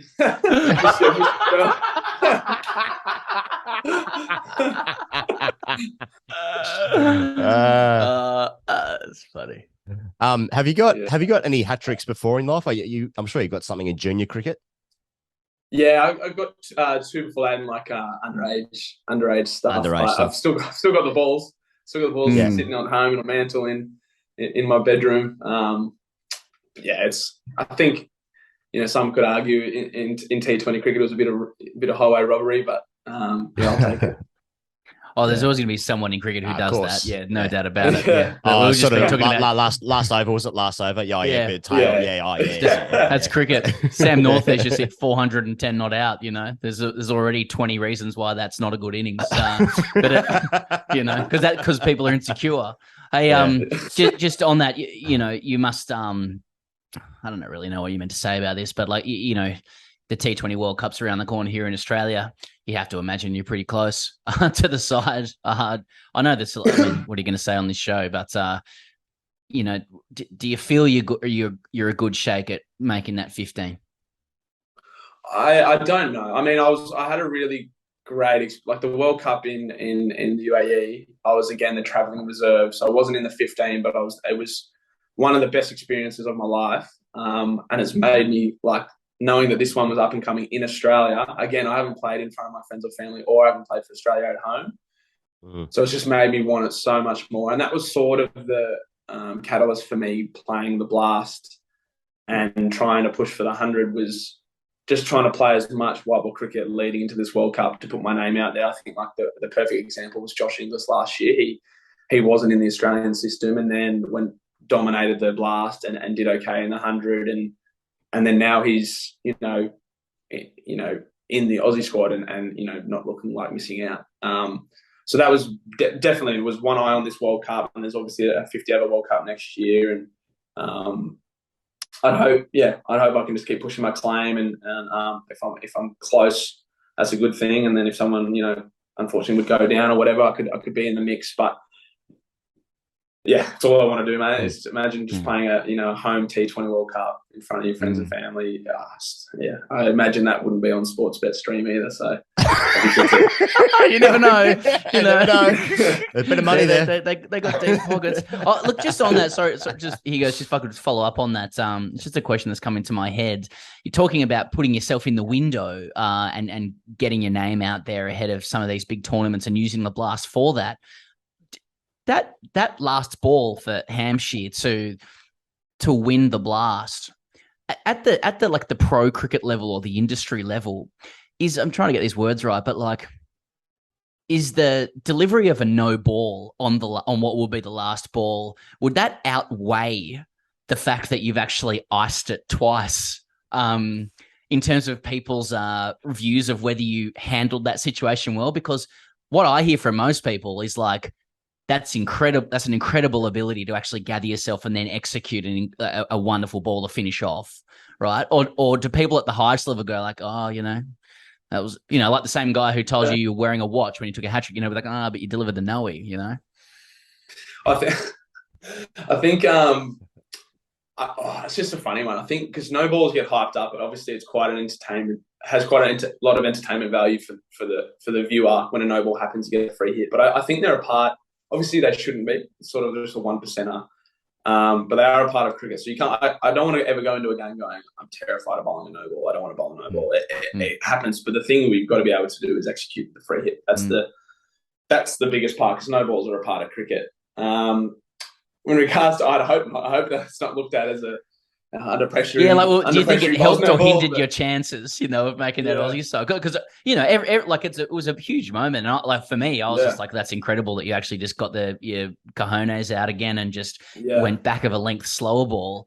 that could go anywhere. So I don't know how you're really meant to answer. I just think it's just an incredible sequence of events, really. Yeah, and it's something that I didn't think, like I would never think about it at the time, and obviously now watching back, or to the untrained eye, it's like, well, mate, just get your football on the line. And so I was just trying to take your mark back as fast as I could at his foot. That's all I was just trying to bowl as fast as I could at his foot. Because there's a lot comes into it. Because they played the first game, right? So they watched our game, the middle game. Right. And in the death in that game, I bowled so many slow balls. So I was like, the whole time I'm like, they're waiting for it. So then I was like, I'm just going to try and bowl this as fast. Like they need a 6 to win. I'm going to bowl as fast as I can, and then obviously just overstride it a little bit. That's my excuse. I'm sticking with it. It's probably more of a concern that the no ball is actually because he chucked it. That's probably more of a concern. It wasn't a front foot. That's the a little extra yard. Yeah. Just last one, Nathan. I mean, we've talked about it on the pod earlier, and you're a prime candidate for discussion in this conversation. But like, you know, how are you looking at the really fast rise of like domestic franchise or league T20 cricket around the world? Like, and that question of like, you know, this summer the BBL now has the South Africa comp almost running up against it, and a comp in the UAE as well. He may already be under contract, so it's not a question, but like, how do you look at something like that now? You know, would your view towards that be like, well, you know, I'm selling my labor to the highest bidder in a short career, or do you feel a broader obligation to like Australian cricket or something like that? Like, what are some, because when we asked Liam Livingstone, for example, what principles does he use to make his decision, he started laughing as I was asking him. Like, I imagine he would have had a more expensive watch on than that. How do you think about those things?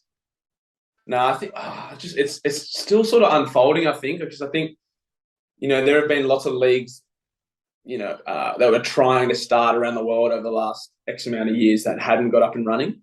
Obviously, the UAE league's going to happen, and the South Africa league's, you know, it looks like it's going to happen too. So I fully understand that, you know, an international player or a big dog around the world trying to get, as you said, get the most out of their career. You know, you weigh up, you know, 3.5 weeks in South Africa and a month in the UAE, as opposed to two months in Australia. We might have restrictions, COVID restrictions, all that sort of thing. So I'm fully aware that there are challenges that the Big Bash is going to face in terms of attracting the biggest and the best players to come over, just because of, you know, the money and the shorter competitions. But for me, as I said before, I'm trying to play for Australia, and that's my goal. That's simple as that. And I don't know if I feel an obligation. It's not an obligation, but I want the Big Bash to succeed. I love the Big Bash, and I love, my first thought is like a sunny day down in Bellerive. It doesn't happen often, but a sunny day down in Bellerive with a packed hill, Hurricanes are playing. Like, I love that feeling. I love being able to play in front of your home country or your home fans, and giving, you know, the Australian, because we're such a big cricketing nation. It would be such a shame if, you know, the Big Bash was sort of to go by the wayside just because there are bigger tournaments around the world. And then again, in saying that, I'm in a different part of my life and cricketing career to others. There might be some sort of at the back end of their career where you couldn't argue with them if they said, "Mate, well, I'm not far from done. I'm going to go and try and, you know, fill my pockets and play around the world and set up my family for, you know, like there are Totally. different career paths or different stages in careers that will have different questions for where you play and when you play. I just, as I said, it's not an obligation, but I just really want the Big Bash to succeed, and I'm not sure how they can. I'm not sure what their strategy is to compete. I think the draft thing's quite cool. I just hope we get it works and we get the biggest and best players. But yeah, I don't know what the answer is to try and compete with these tournaments. But yeah, we're gonna have to try and bring a strong product. Nice one. Well, and the players do own the Big Bash, I think, as far as I understand. So it's in your interest to build it. Anyway, stop with all the like nerd questions to you. Thanks so much, Nathan. Really appreciate it, and great to talk to someone who's there has to be a Hall of Fame for international cricketers who've played every grade. You can tell that it's had an effect on you in a good way, hopefully. So, mate, really appreciate your time and all the Got best. A gambling addiction.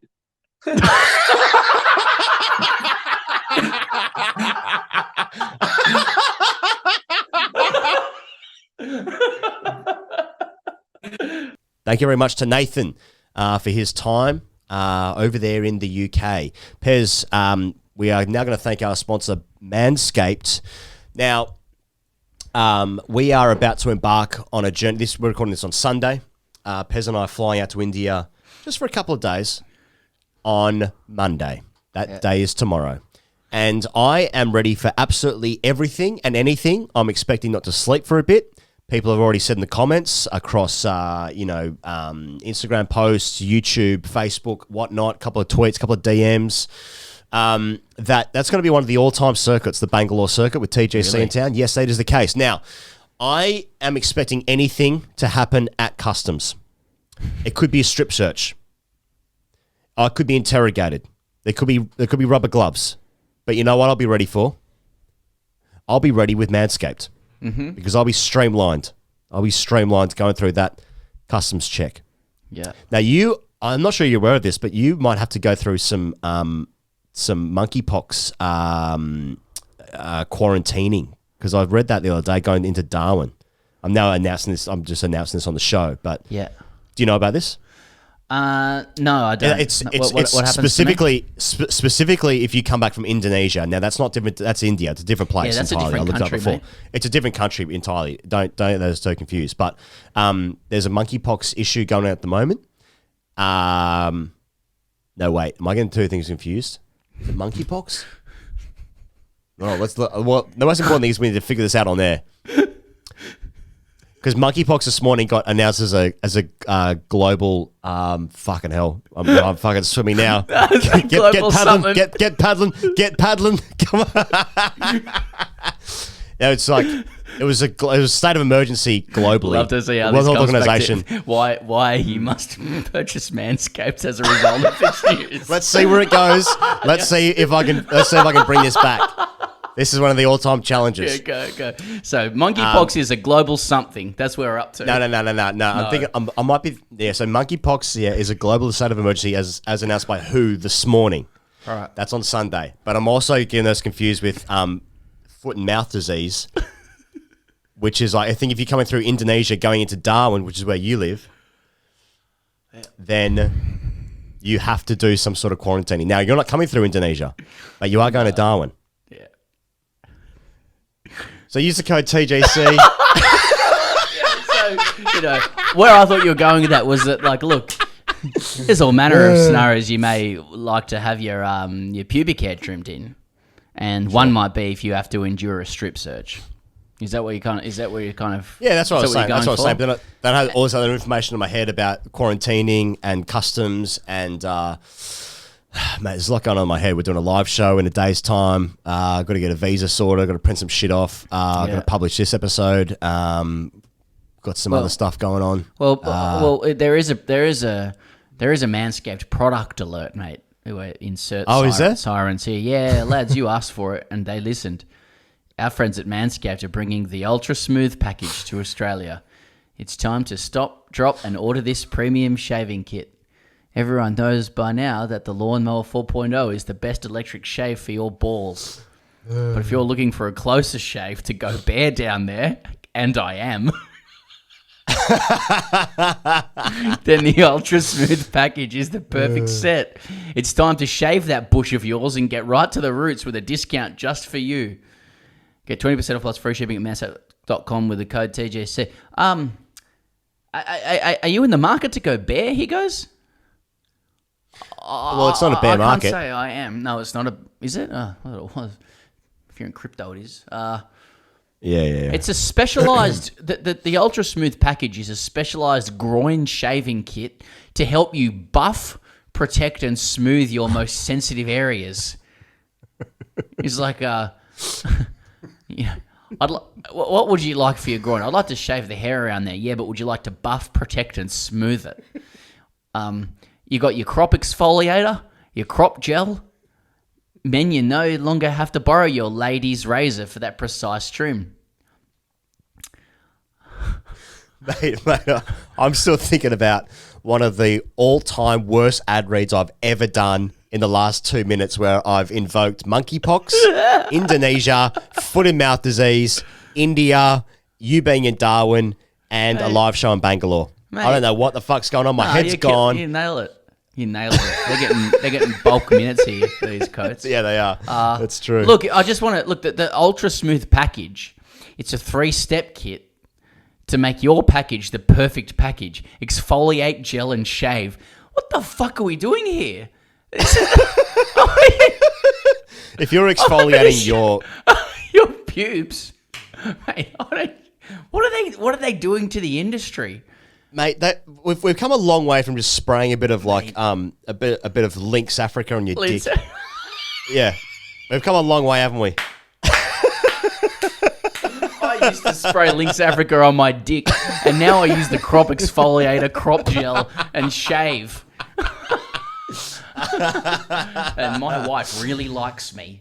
So you can get all that. They're vegan, cruelty-free, and sulfate-free products. Fucking hell. Yeah, they're the best tools for the job. The Ultra Smooth package from Manscaped. Get 20% off plus free shipping. TJC Manscaped.com. Yeah. Hey, look, it's good. It's good shit. Look, don't get us wrong. It's good shit. But yeah, Manscaped.com if you want that. You'll already know if you want it. You're already sold. Whew. Hashtag AskTGC Fridays at patreon.com/Great Cricketer. The Hall of Fame episodes, a 3-part series, goes for just under 3 hours, I think, from memory.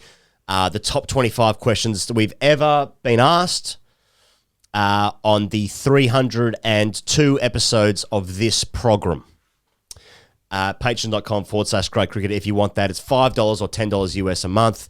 You sign up, it goes into your podcast feed. It's easy. It's fucking easy. If you want it, if you want to cry in your car, if you want to cry when you're doing the dishes, if you want to cry when you're walking out to bat because you listen to your iPod when you're walking out to bat because it's 2008. Patreon.com/Great Cricketer. Hashtag AskTGC. Pez, do you want to read this one? Sure. Emran writes in, hashtag AskTGC. Boys! Congratulations on your 200th regular YouTube episode and 100 patron hashtag AskTGC show. I couldn't call it a YouTube episode, but anyway. Thanks for the great content in our still COVID-infected times. As I listen to the AskTGC Hall of Fame trilogy, I can't help but notice that a significant amount of them deal with fathers and father figures. I myself have no cricket-related issues with my dad, who was largely content to leave me be when he saw how inept I was at sports in general, and cricket in particular. But as I am now a father to a 5.5 (6) girl, I find myself unsure as to how to proceed. Given you have not yet installed capture mechanisms to keep me out, I thought I would write in. Some context. My daughter has until recently showed no inclination towards cricket whatsoever, and all was well. As far as sport was concerned, she enjoyed the various winter codes we practice in this country, kicking the occasional soccer ball, throwing a basket or netball, or even punting the occasional Sherrin, even though we live roughly 3,000 kilometres east of Broken Hill here in Auckland. So by the time I started listening to the Grade Cricketer, I was relieved. At least I wouldn't accidentally fuck her psyche growing up by giving her a love for this game. This changed suddenly last summer when I was watching New Zealand play against Bangladesh in a hard-fought drawn test series. As a Bangladeshi New Zealander, I was obviously engrossed by both the cricket on display and inner turmoil caused by my mixed loyalties. Every now and then, my little girl would come sit next to me and watch her YouTube vids on her iPad while I was watching the slow-moving action unfold. At some point, she was so sick of the sheer amount of time I was spending on cricket that she chirped, "Why would anyone watch cricket when you could watch football or basketball?" I nodded at her and smiled with relief. Clearly things were going well, at least on this front. But soon I began to notice certain changes in her behaviour. She would take a stick and look at herself in the mirror, roll her arms over her shoulder, and talk under her breath every time I told her to do something she didn't want to do. It all finally culminated with her asking me to throw balls at her while she had a stick. Apparently, at some point, before I started listening to the grade cricketer, I had bought her a kid's cricket set with a plastic bat, which she held excitedly. She set herself up some stumps and immediately went into what can only be described as a hybrid Steve Smith late-stage Shivnarine Chandapal stance. Not being a psychopath, I took a softball and had a few throws at her, and she perfectly blocked every delivery. And this has now, I'm sorry to say, become a regular occurrence. So my questions, I guess, are, 1, is there a way to stop this alarming pro-cricket behaviour now, or should I talk to the wife and we start setting some money aside for her future therapy bills now? Let me tell you one thing for free, I'm not giving up my weekends to watch anyone's kids play cricket, especially not miss blocks a lot. 2, how much culpability do I, as a parent, assume for transferring my pro-cricket behaviour to my offspring? I can forgive my father and their generation as they didn't have a podcast like yours to advise them correctly. 3, and most important, given how expertly my daughter, Steve Smith and Chandapal are at with their stances, do the young kids have a point with the off-stump guard? Cheers. I think a better question ultimately, Pez, is could you possibly love your spawn if they batted like Shiv Chandapal? I mean, you know, I remember I was in the UK at the time when Graham Smith was at his absolute pomp. Yeah. And I think he hit back-to-back double hundreds in the UK at the time against England. And someone that I played with at my club in the UK said that if he was playing on the ground in front of your house, you'd close the blinds, wouldn't you? Wouldn't you? Yeah. And I thought, yeah, because it's a tough watch, isn't it? Now, Chandapal, someone asked a while ago, I'm not sure if we read it or not, but it's stuck in my head, like, why isn't he considered as in turn one of the all-time greats? I mean, I think he's got like 10,000 test runs, Chandapal. 8,000. That's something you can, someone's going to let me know how dumb I am. Anyway, he's got heaps of runs, but he's not really considered as like in the bracket of, you know, the greatest in the generation, is he? Like, he's fucking low on the list, and there's a reason for that.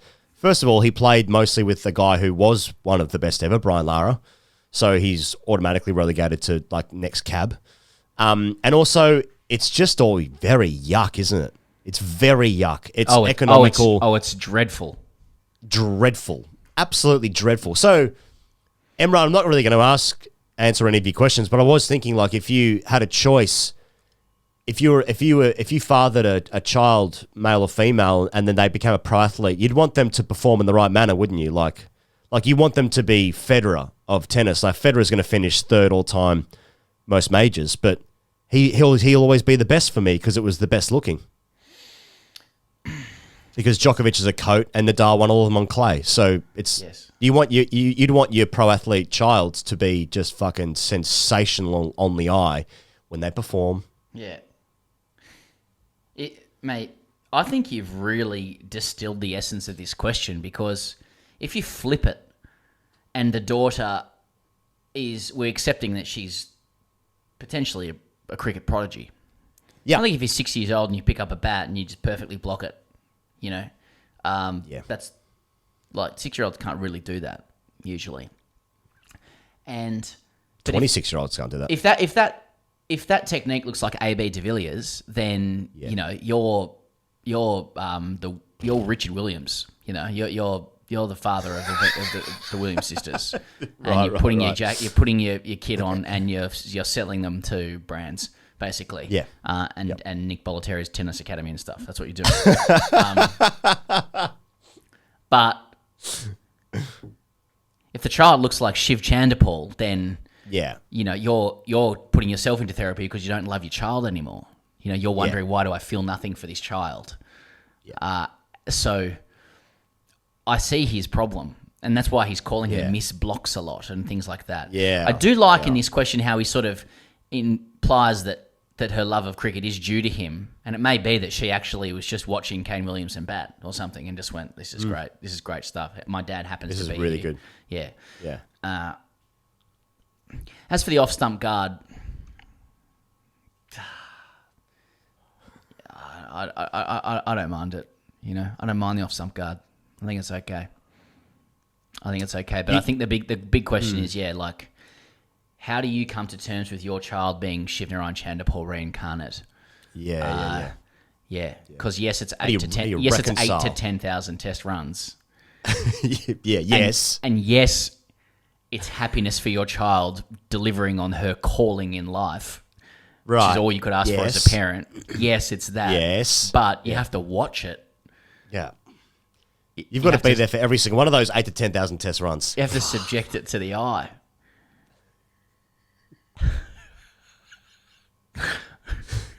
Thanks very much to Vish for coming on the show. Thank you very much to Nathan Ellis. We'll be in India by the time we listen to this. That's exciting for us. Follow us on the old socials, and you can watch us hopefully just fucking dominating some kids in some street cricket or some shit. See you guys later. Cheers.